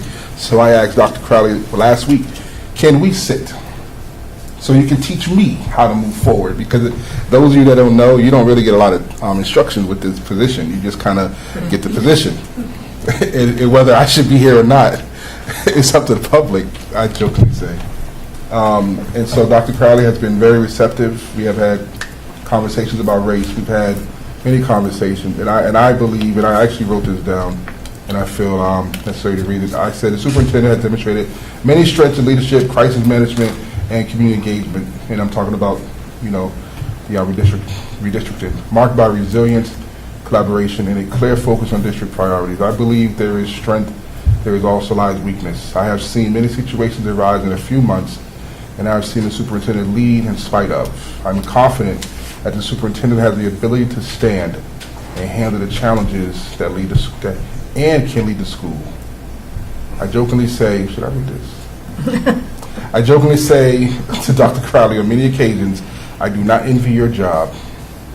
I commend your tenacity and admire your willingness to continue to show up despite the hardships. And so, to you, sir, I believe in you. Despite, as the old movie, TV show, Facts of Life, you take the good, you take the bad. It's facts of life.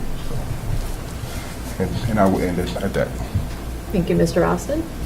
Anyone else? Yes, Vice Chair Chisholm. I'll probably just end this on this. I just think that, with your team that you have in central office, I mean, they're so dedicated and caring for everyone. And I think that it's, we will just not even thrive, but we'll excel. And I think that we need to have more of that.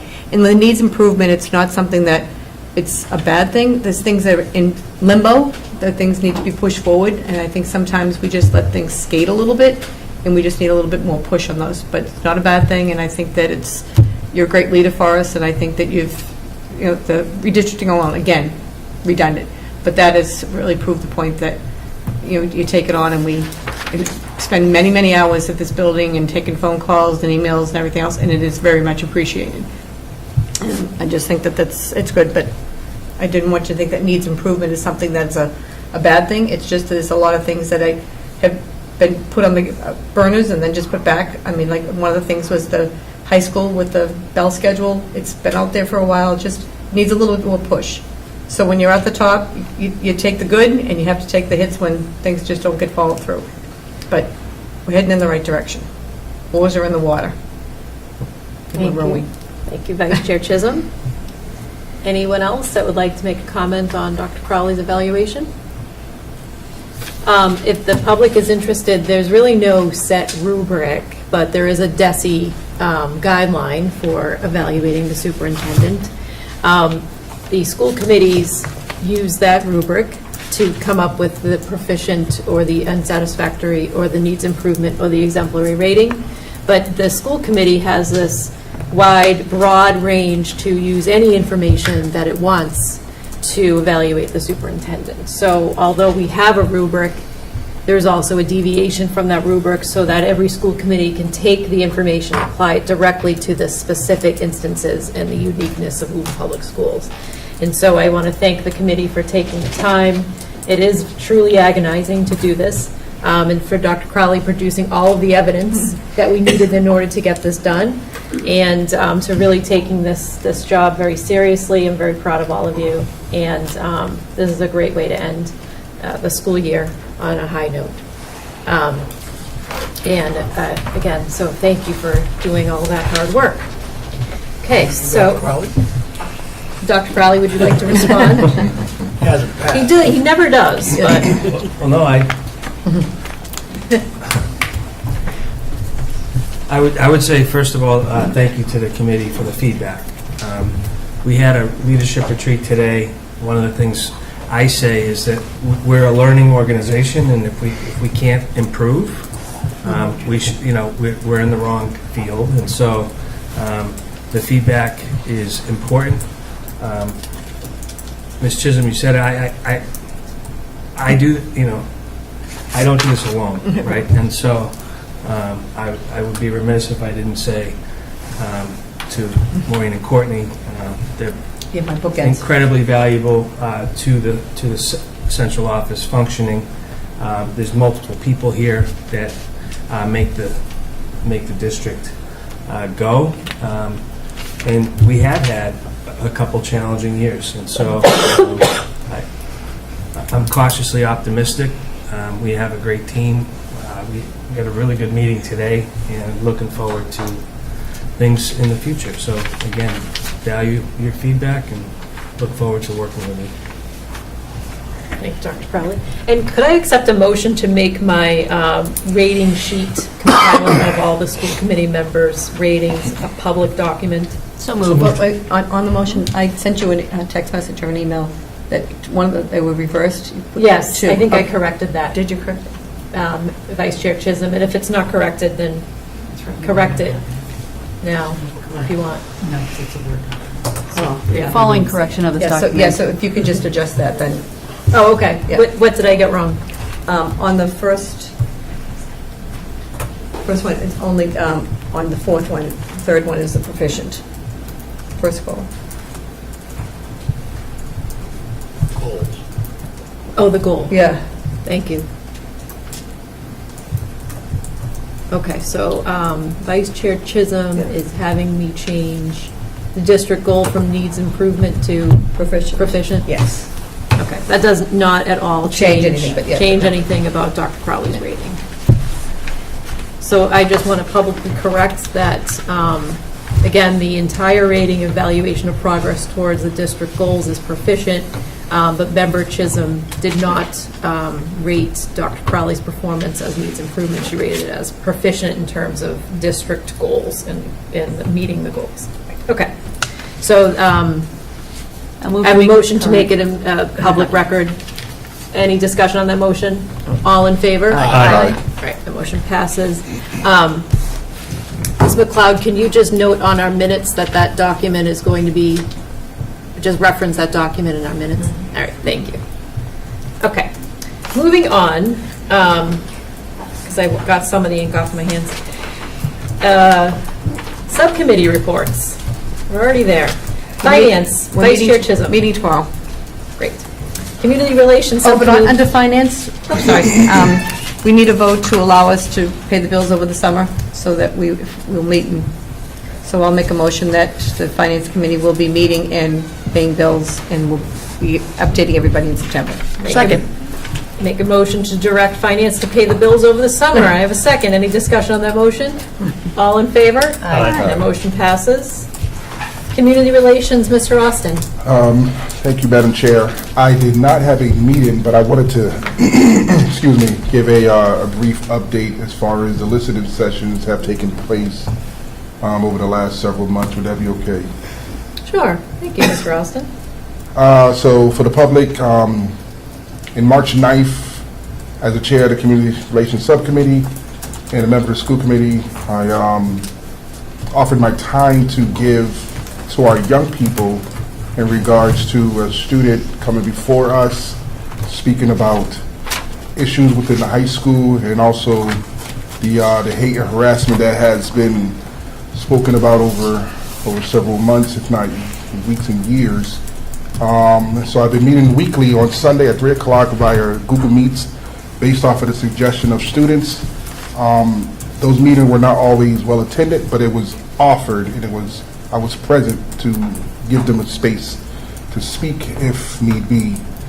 I'm not going to share everything because a lot was said by our students today, excuse me, but I will say this. I did meet with our young people on this past Sunday at 3 o'clock, and I won't just speak on that meeting, but I'll also speak on previous.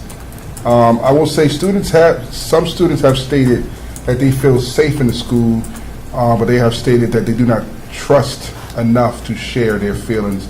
But as we heard today, that depending on the staff, that changes that perspective. A lot of the stuff is concerning. I did send this for the public's notice. I did send this report of this listening session to school committee members as well as Dr. Crowley, just so they are aware. Again, I don't feel like the need. I don't know if I should. I'll read some. So students said that they do not trust teachers and they do not feel safe in the school environment. There are reports from students that there are teachers that hold grudges, yelling at students and being rude or disrespectful. So I'll say this, the reason I'm reading it because I feel like I owe it to our students to be their voice. Students are afraid to speak up in fear of being yelled at or unfairly disciplined. Instances of teachers refusing to let students use the bathroom or slamming classroom doors in students' faces. Students describe staff as petty and childish, and some teachers reportedly targeting or singling out students. Students are being threatened with suspension, and there was a perception that the new administration is intolerant of misbehaving. These are all words from our students. These are not words of my own. I'll put that out there as well. Students, it has been stated that students of color are being suspended at higher rates in comparison to their white peers. The overall climate is described as unsafe and adversarial, with students feeling that everyone is against each other. Some students reported that their mental health is suffering. I even had a student that mentioned that they have considered committing suicide based off of the treatment within the school. Students expressed a general dislike of attending school and a specific fear of teachers on the third floor. Reports of staff screaming at students who do not speak English.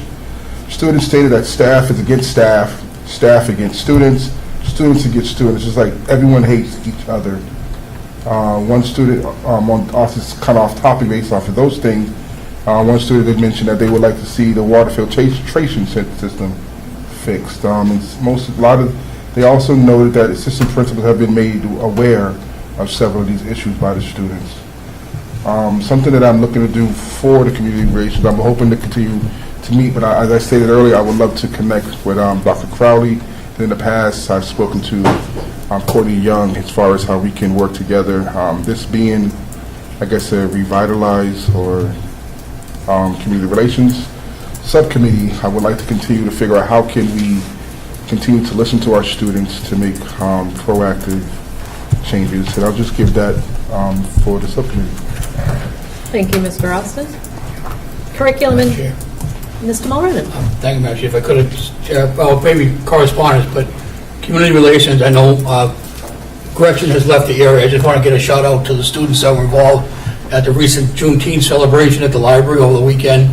Great showing once again by many, many, many of our students, and I just want to make sure that those students get recognized for their behavior and enthusiasm and the preaching that they did to us on Juneteenth at the library. So thank you for that. Thank you, Should have been a correspondence, but community relations. Okay. It's the last meeting. Okay. Curriculum and data trends, Mr. Lipset. We have not met. Policy Subcommittee, Ms. Cormier, you have action. Yes, I have a number of things. We did meet on Friday, June 20th, 2025 at 9 a.m. in the Superintendent's conference room. In attendance were myself, Ms. Chisholm, Mr. Austin, Superintendent Matt Crowley, and Director of Finance Alex Dizio. So the first set of policies for tabling, I would like to make a motion that these following be, if Dr. Crowley want to, or maybe Ms. Crowley is in the process. My computer's going to die. Would you mind putting up on the screen her minutes? Previous to this meeting, I did meet with Alex Dizio and Patty McKinnon to discuss the MASC updates to finance in the whole. There they are.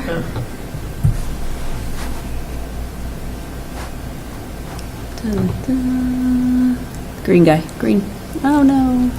Gone. Sorry. That's all right. I'll come back to it. I'll get it Did you? Okay. So we reviewed the finance, Section D, on the policies regarding finance. So for the following policies for tabling, there we go. Hit the green one at the top left, just so we can see it. What do you, The green button on the top left of your window. Yep. Perfect. And then you can do this on your or just on the mouse pad there, just like that maybe, or Control Plus. Either will make that larger. Oh, it's not touching. There we go.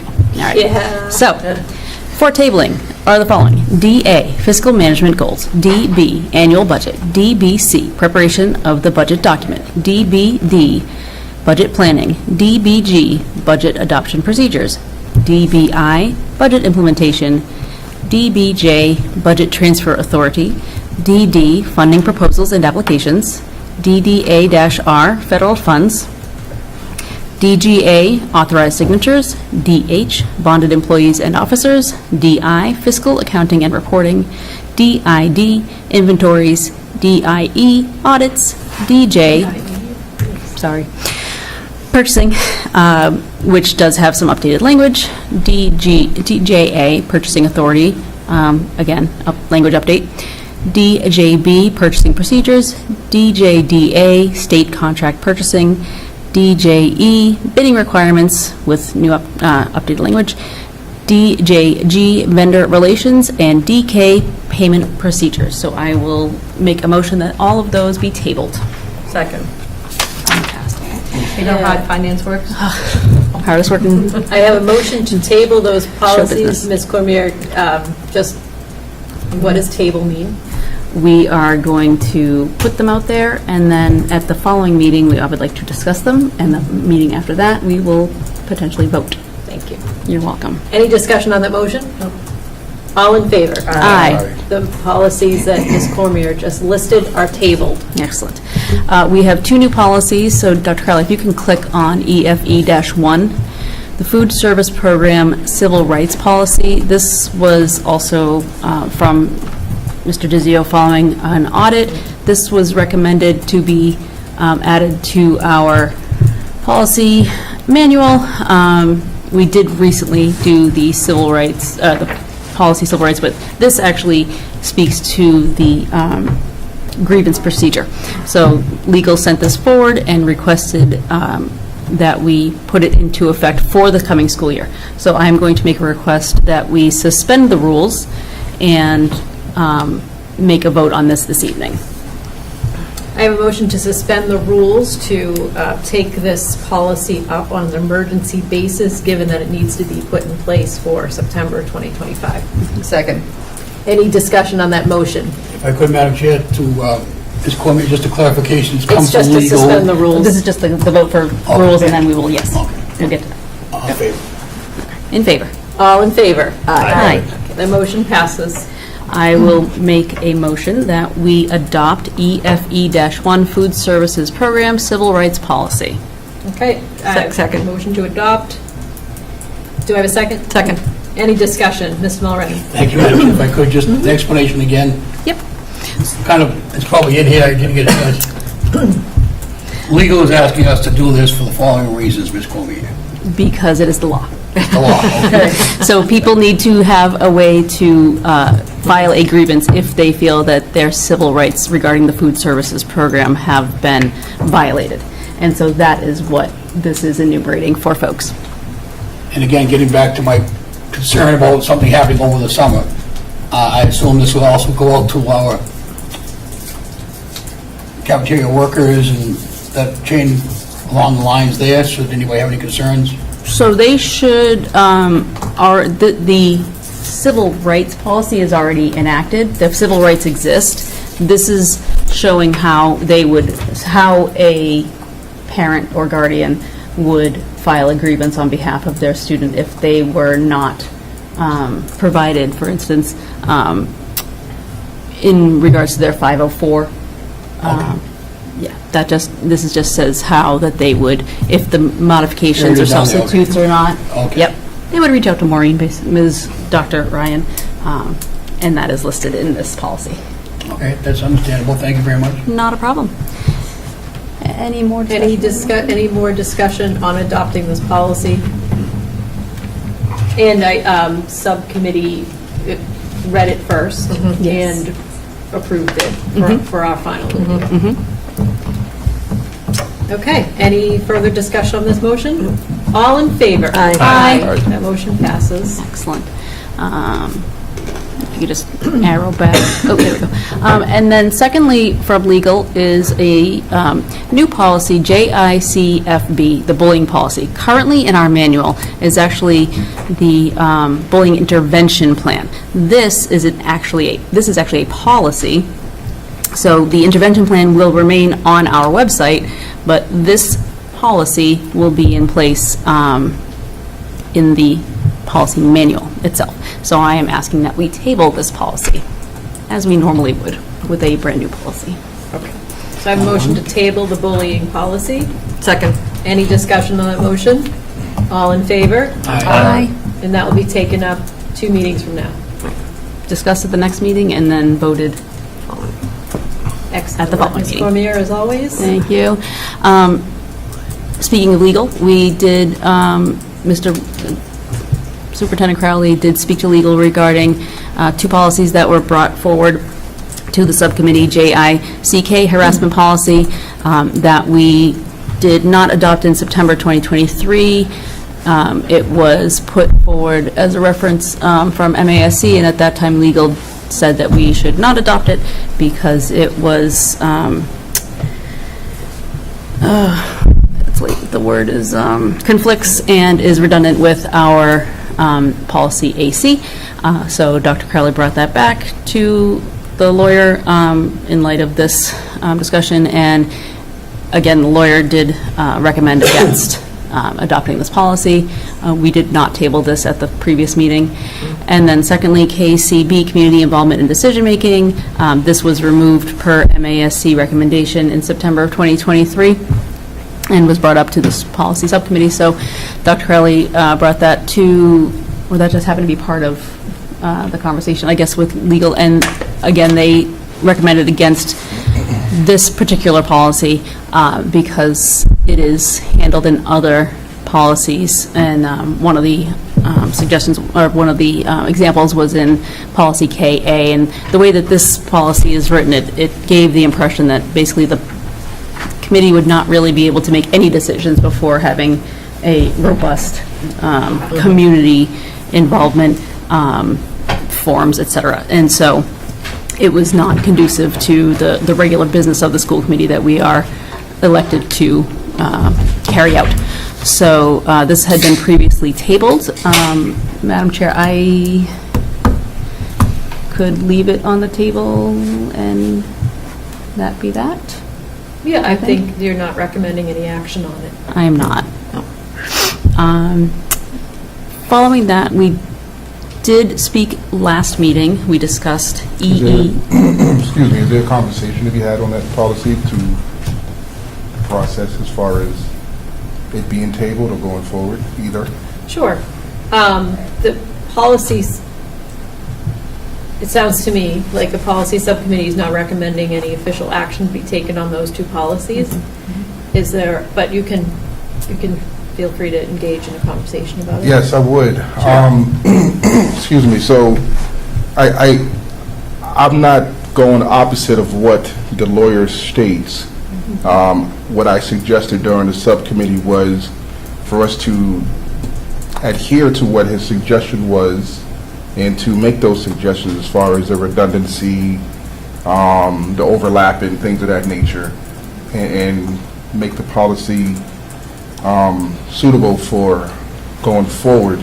Considering the harassment policy, I think, excuse me, there is specific language in this policy that speaks about the protection of students in a way that the discrimination policy does not. It talks about teacher or staff to student harassment. As we know, bullying is repeated offenses, but harassment being one occasion. And so that is one of the main areas that I was thinking that moving this forward will be necessary. I want to mention this, is that the lawyer is obviously going to speak on behalf of the school. I don't believe the lawyer is going to speak on behalf of our students and our staff. I can't say that. I don't know. But also his words are black and white. And when we deal with people, there's always gray, and in some cases there's rainbow. So we have to be mindful. I would say that more the better. And the question I have posed, and I will say this to everyone, to the public, is this policy hurting or is it helping? Adding one more paper to our policy is not going to be a total disaster. This can be a supplemental policy, because the discrimination policy is very, very, very broad. It doesn't get to the specifics as far as speaking specifically on preventing and addressing harassment, which is something that has been brought forward to the committee. A young person spoke about harassment. We had so many students today speak about things in that nature. Not always maybe considered bullying, maybe not always considered discrimination, but in this policy it talks about comments made from teachers. It talks about written. It talks about language of a teacher making a child feel. Let me read it for you guys. It'll make more sense if I read it. So it says, employee to student harassment means conduct of a written, verbal, or physical nature that is designed to embarrass, distress, agitate, disturb, or trouble students when submission to such conduct is made either explicitly or implicitly in terms or conditions of a student's education. Student to student harassment means written, verbal, physical. This is not addressed in the discrimination policy. And I'll be transparent. I had to go to the school 4 times this school year because of comments made from a teacher. Necessarily wasn't bullying. We can't consider it bullying. But can you consider harassment? Good chance.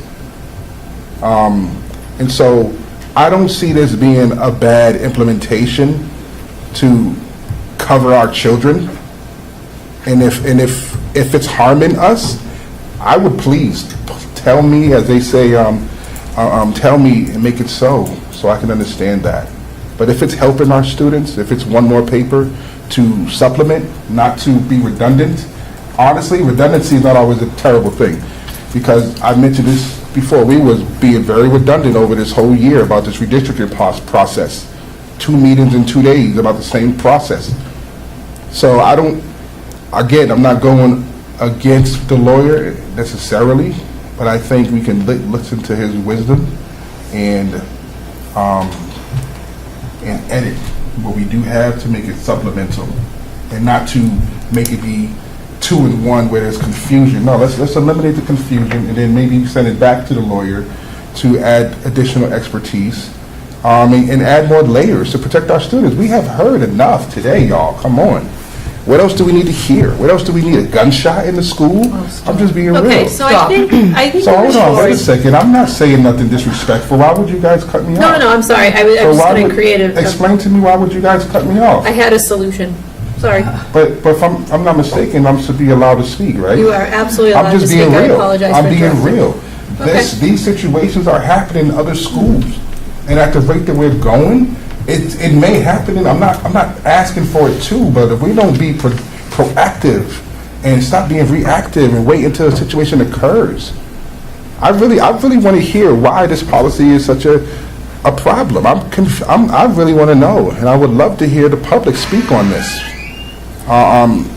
Because it troubles me. So I would love to hear a solution.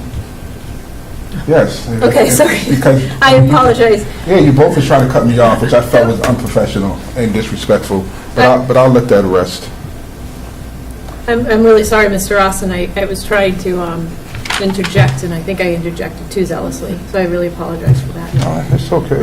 My solution was to, the only thing I can think of at this juncture is to send it back to policy, and in whatever language that you feel is really important. I hear you that there's extremely important language that's important to you that we can extract from this harassment policy and make sure it's embedded in the other policy that we have that Attorney Joyce is saying that is redundant or overlapping, and then maybe come up with a compromise to a good policy that includes the things that you're trying to get at, and also to limit the concerns that Attorney Joyce has. That was my only. Well, I appreciate that. I mean, at the end of the day, I just want to protect our students. That is key. I'm not trying to be a problem. I'm trying to find solutions. And I feel if we can have more policies that directly protect our students, then maybe we'll be better off. And not just have policies, but actually make sure they're being implemented. And so, as I've always said, I want us to have a working team, not to be going in opposite directions. You guys already know there's no, you can't spell community without unity. You already know how I feel about that. And so I don't want to cause any trouble, but at the same time, I don't understand the challenge of accepting this. This is not even having a conversation on the next policy I feel strongly for. So I'll let my words rest there. No, I think that I have a couple of ideas in my head. One is to convey your ideas and your needs in this harassment policy, and send it over to Mike Joyce, Attorney Joyce, and say, can you craft us a policy that you think is not redundant, has Mr. Austin's vision in mind, and see if he can come up with something that we could adopt that addresses holistically. So at this point, can I ask? I'm sorry if you call me as a statement. Of course, Ms. Cormier. Yeah, looking at the harassment of students policy, JICK, it does define harassment, but I don't think that's necessary in the policy, and I think that's what Mr. Joyce is referring to. It's the definition, and it refers to what we do, but what we do in the case of policy is in AC, so I think if there is a request for a new policy, that it should be crafted ahead of time and brought to I think if anybody wants that.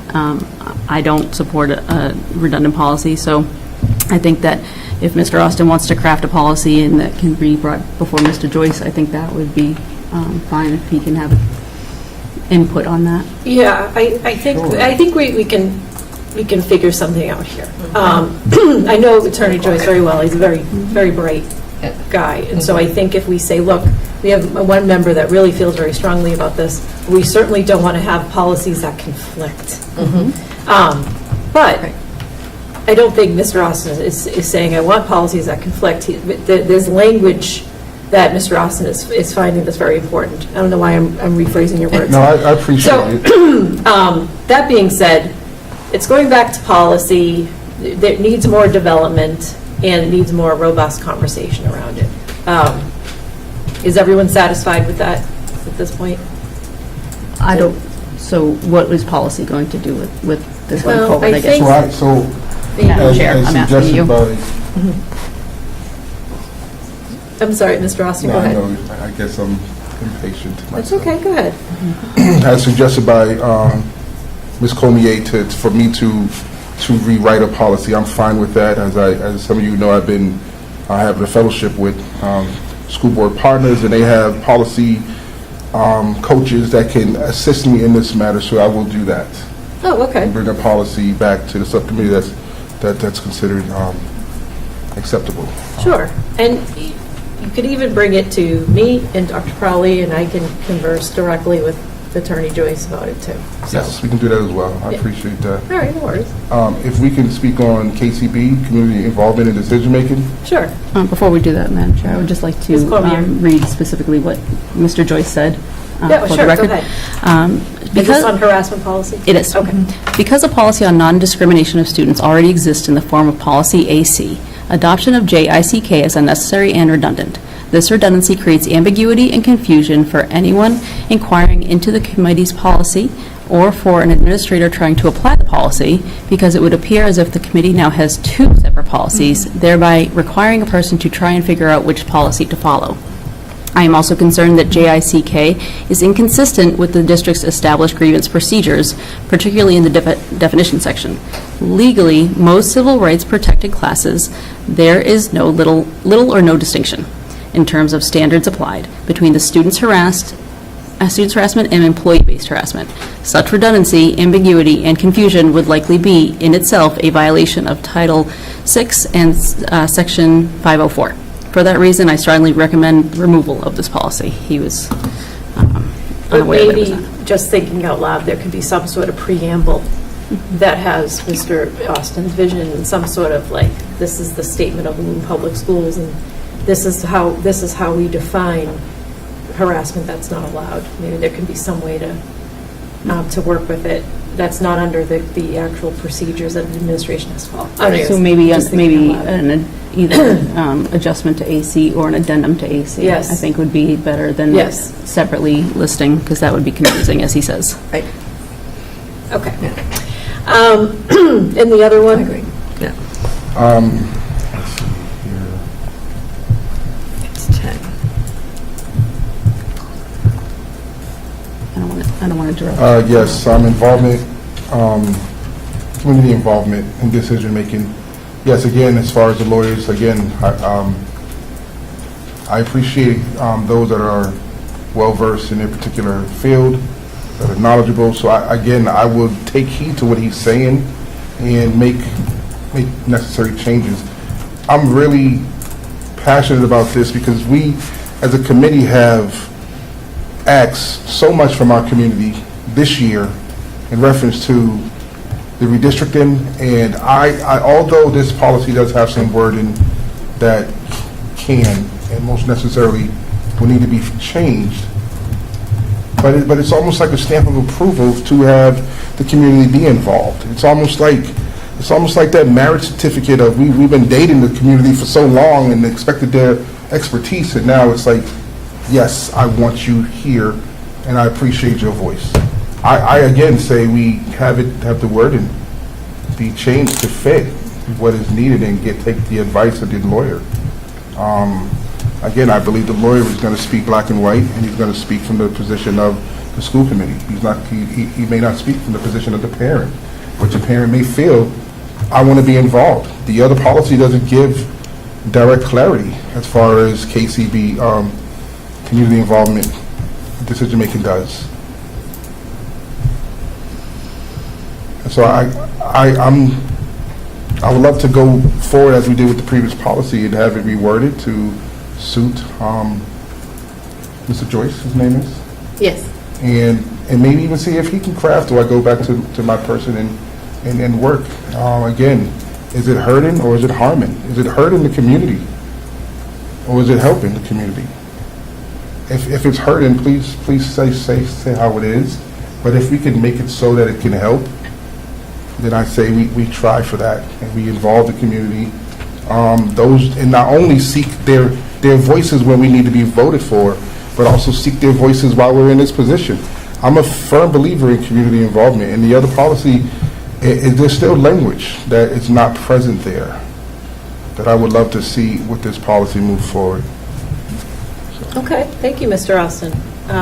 Ms. Cormier? Again, if I can read Mr. Joyce's words to clarify. KCB, this provision is unnecessary because policy KA already addresses community involvement in the decision-making process. There is nothing in the committee's existing policies that limits or discourages the public's participation in the decision-making process.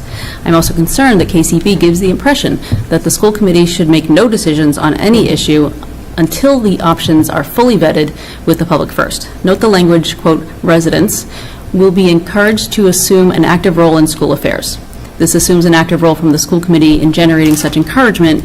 It would be seen as limiting language when we seek to take action on those very few parents or residents who engage in harassment, bullying, or other inappropriate communication with our staff. I'm also recommending removal of this policy. I am recommending removal of this policy as it appears redundant with policy KA, which provides as follows. The school committee believes that the public schools belong to the people who created them by consent and support them by taxation, and the support of the people must be based on their understanding of and their participation in the aims and efforts of the schools. Therefore, the committee declares its intent. 1.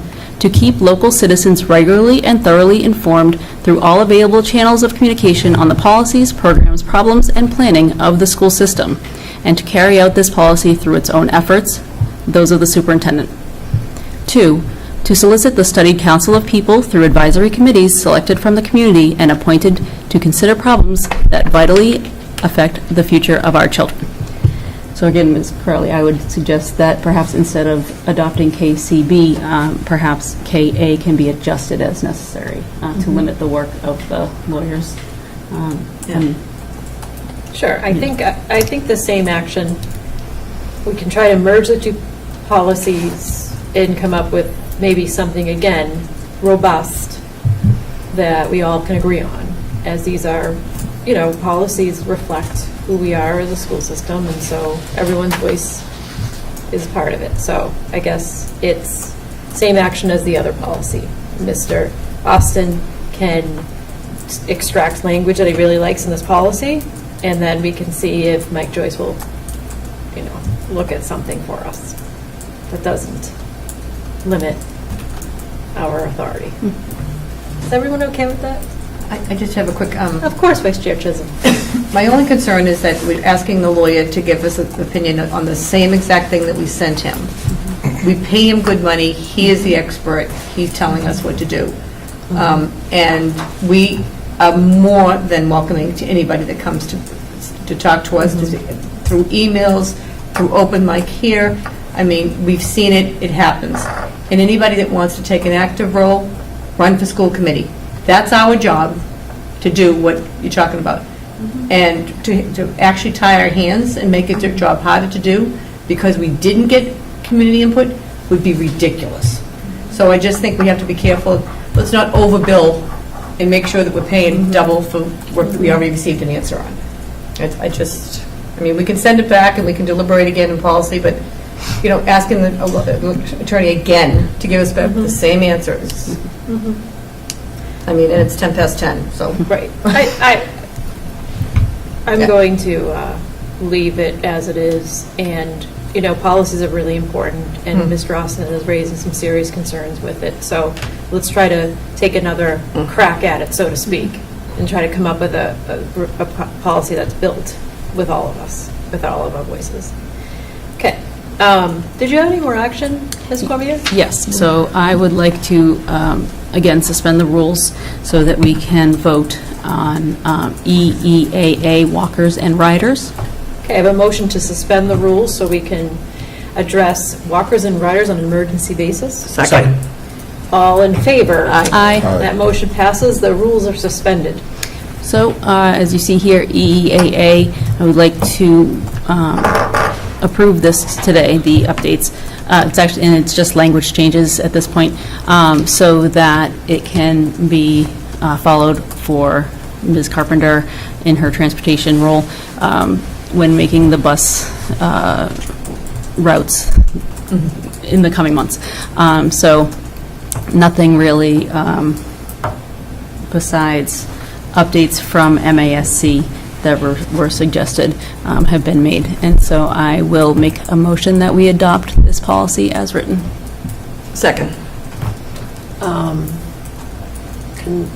I can't make this motion, but maybe someone would change IEP to IEP at 504. Oh, sure. We can always make changes and do not have to put it back in for the process. We can just vote as is. Okay.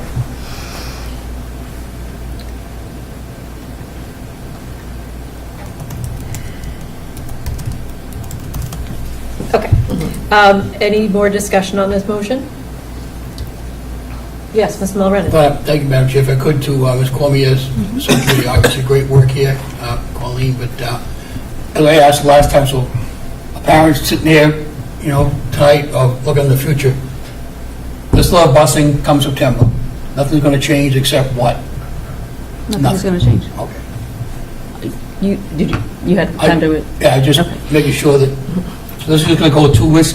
Carpenter to allow her to work with the school bus company to establish the routes again for 2025. Yes, we just wanted to reaffirm the specifics so that she knew that there wasn't going to be any changes going forward without ample notice. So these were, again, just language changes. The distance and other bullets were not changed. Yeah, I thought we had some discussion at the last meeting about hazards or something like that, where the police want to get involved, and the safety officer. Am I missing that this time around? No, the traffic safety officer is consulted by Ms. Carpenter regarding the hazards. And what we did discuss last time was Ms. Wetzel had suggested maybe like an addendum, a list of certain areas like Four Corners that you wouldn't want to traverse on foot. And that is something that the administration could create, a document such as our school admission, the list of streets. That's something that we don't vote on, but that is a list of streets that are, go to certain schools, hazards come and go, potentially. They might add sidewalks in certain places, or remove them, I guess. And so that would be something that would be handled at the administrative level. All right, thank you very much. Appreciate that explanation. Not a problem. I'm all set, Madam Chair. All right, great. So, someone moved?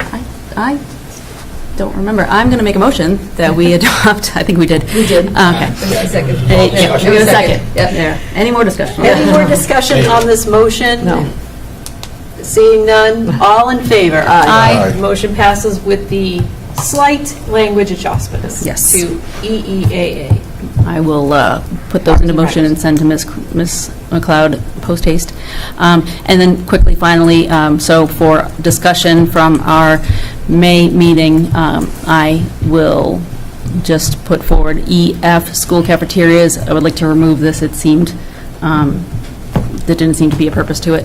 EEAA, Student Transportation Services. EEAB, Transportation for Exceptional Children. EEAE, School Bus Safety Program. EEAEA, Bus Driver Examination. There was a question, MASC had added tuberculosis, Freedom from Tuberculosis documentation. That is not part of the law, and that is not part of North Suburban Transportation's paperwork, which, we are not the employer of the bus drivers, so I think that we can forego that language in that one particularly. EEAEA-1, which will now be categorized as EEAEB, drug and alcohol testing for school bus and commercial vehicle drivers. EEAEC, student conduct on school buses. EEAEC-R, student conduct on school buses. And JCA, assignment of students to schools. Okay, so you are now This is- opening that up for discussion on Yes. these policies. Indeed. Does anyone have any discussion points on any of these policies which are up for discussion, and then we will vote on them next meeting? Yes. So anyone want to discuss any aspect of any of these policies? Seeing none. Okay. And we adjourned at 9:45 a.m. So those policies discussed will be on the September whatever meeting it is. Yes, first meeting in September. Thank you, Ms. Cormier. For action. Okay. Any more discussion on policy for Ms. Cormier? Okay. Thank you, everyone. Moving on to correspondence. You do resources. Sorry, it's. I was going to say you should have her first. I'm so sorry. Hold on. Ms. Wetzel, resources and capital planning. Yes, we met on June 11th at 4 o'clock in the conference room. In attendance were Ms. Cormier, Dr. Crowley, Dr. Young, Chief of Staff Chris Kissel, Mayor Concanon, Ms. Young, and myself. On my notes, you'll find a link to our redistrict website, as well as a fantastic implementation plan for our phase redistrict that Ms. Young put together. I highly encourage everyone to have a peek at it. It's got a lot of useful information on it.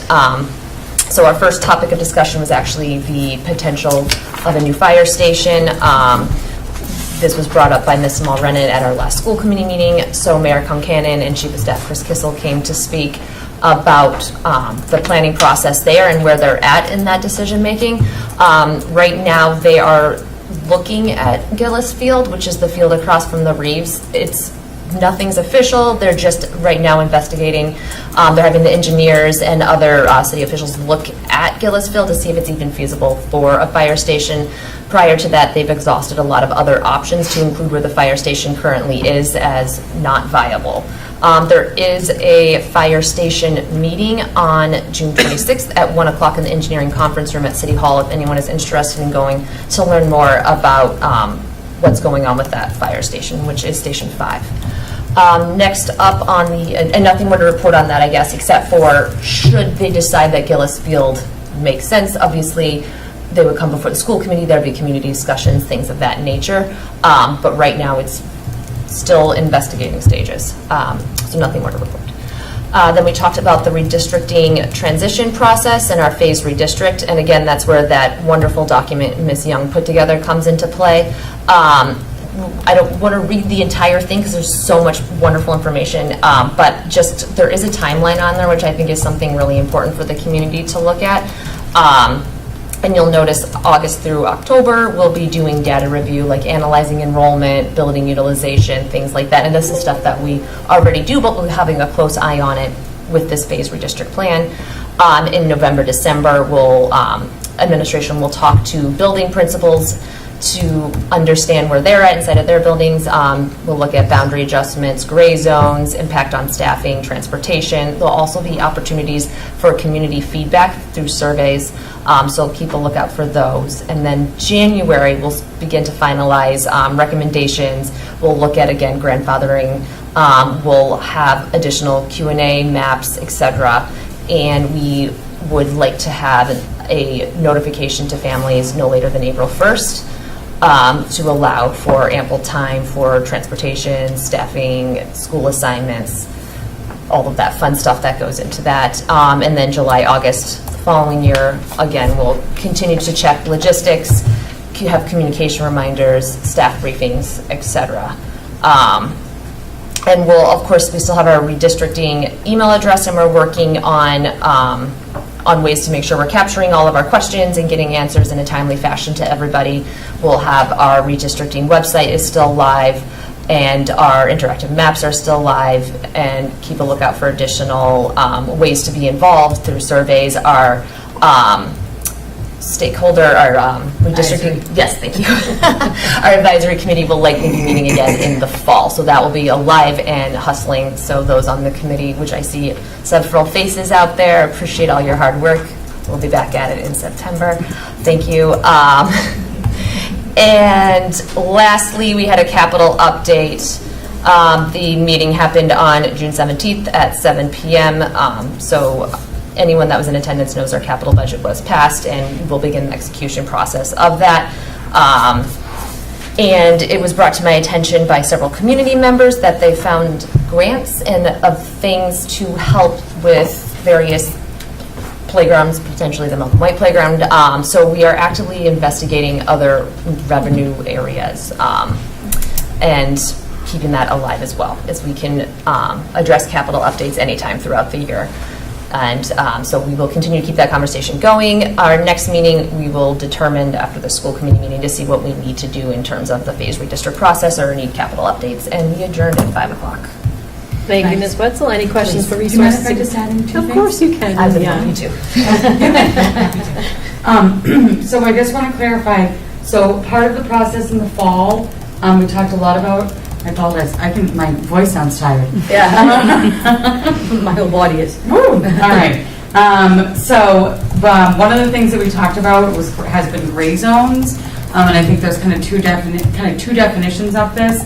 One is talking about whether we're looking just at boundaries such as what we did previously with the space in North Woburn, which is a space that we kind of have flexibility upon initial enrollment, but then also considering whether gray zones could also be part of a phase redistrict, which is we grandfather that area in, similar to what we did in the area between the Alta Vista and the Goodyear, which was we grandfather in the entire component, and then just new enrollments start to kind of filter. And so part of what is on the phased implementation plan that once it came to this group, our hope was before the end of the school year, which I'd say we're still there.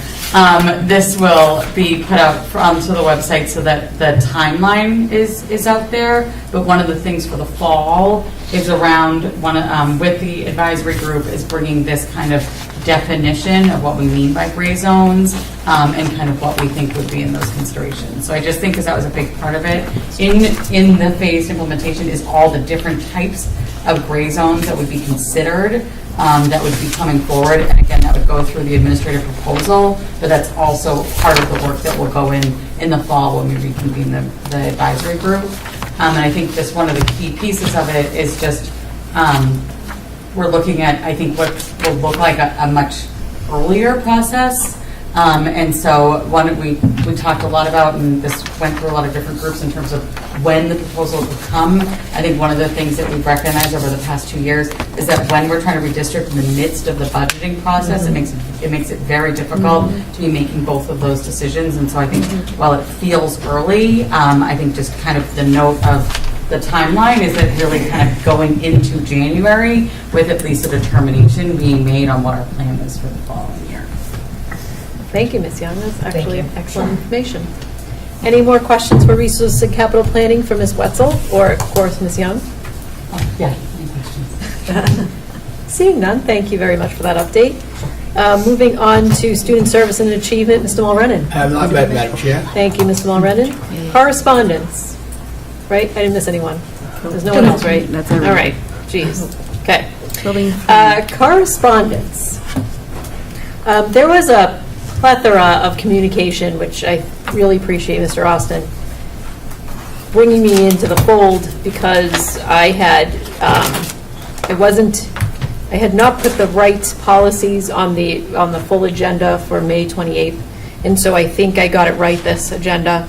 But I honestly encourage anyone to give me feedback on the posting of the agenda so I can know going forward.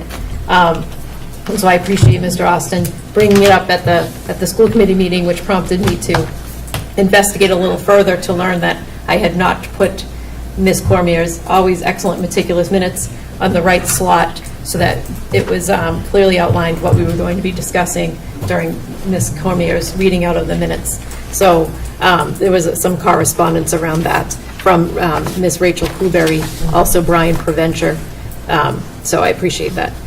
And as for correspondence, as I noted earlier, I did have a good, robust conversation with Clerk Higgins regarding the proper procedures in getting the MSBA SOI vote from the City Council, and that's all I have for correspondence. Does any members want to address any correspondence? No. Okay. Future agenda items. Again, sounds like July 30th we will have a forum. It's not a school committee event. It's not a public event in the sense of hosting it. It'll be a public, administration event that will be supported by the school committee. And then we will be in September. Any other business? Do I have a motion to adjourn? Motion adjourned. Second. All in favor? Aye. Meeting's adjourned.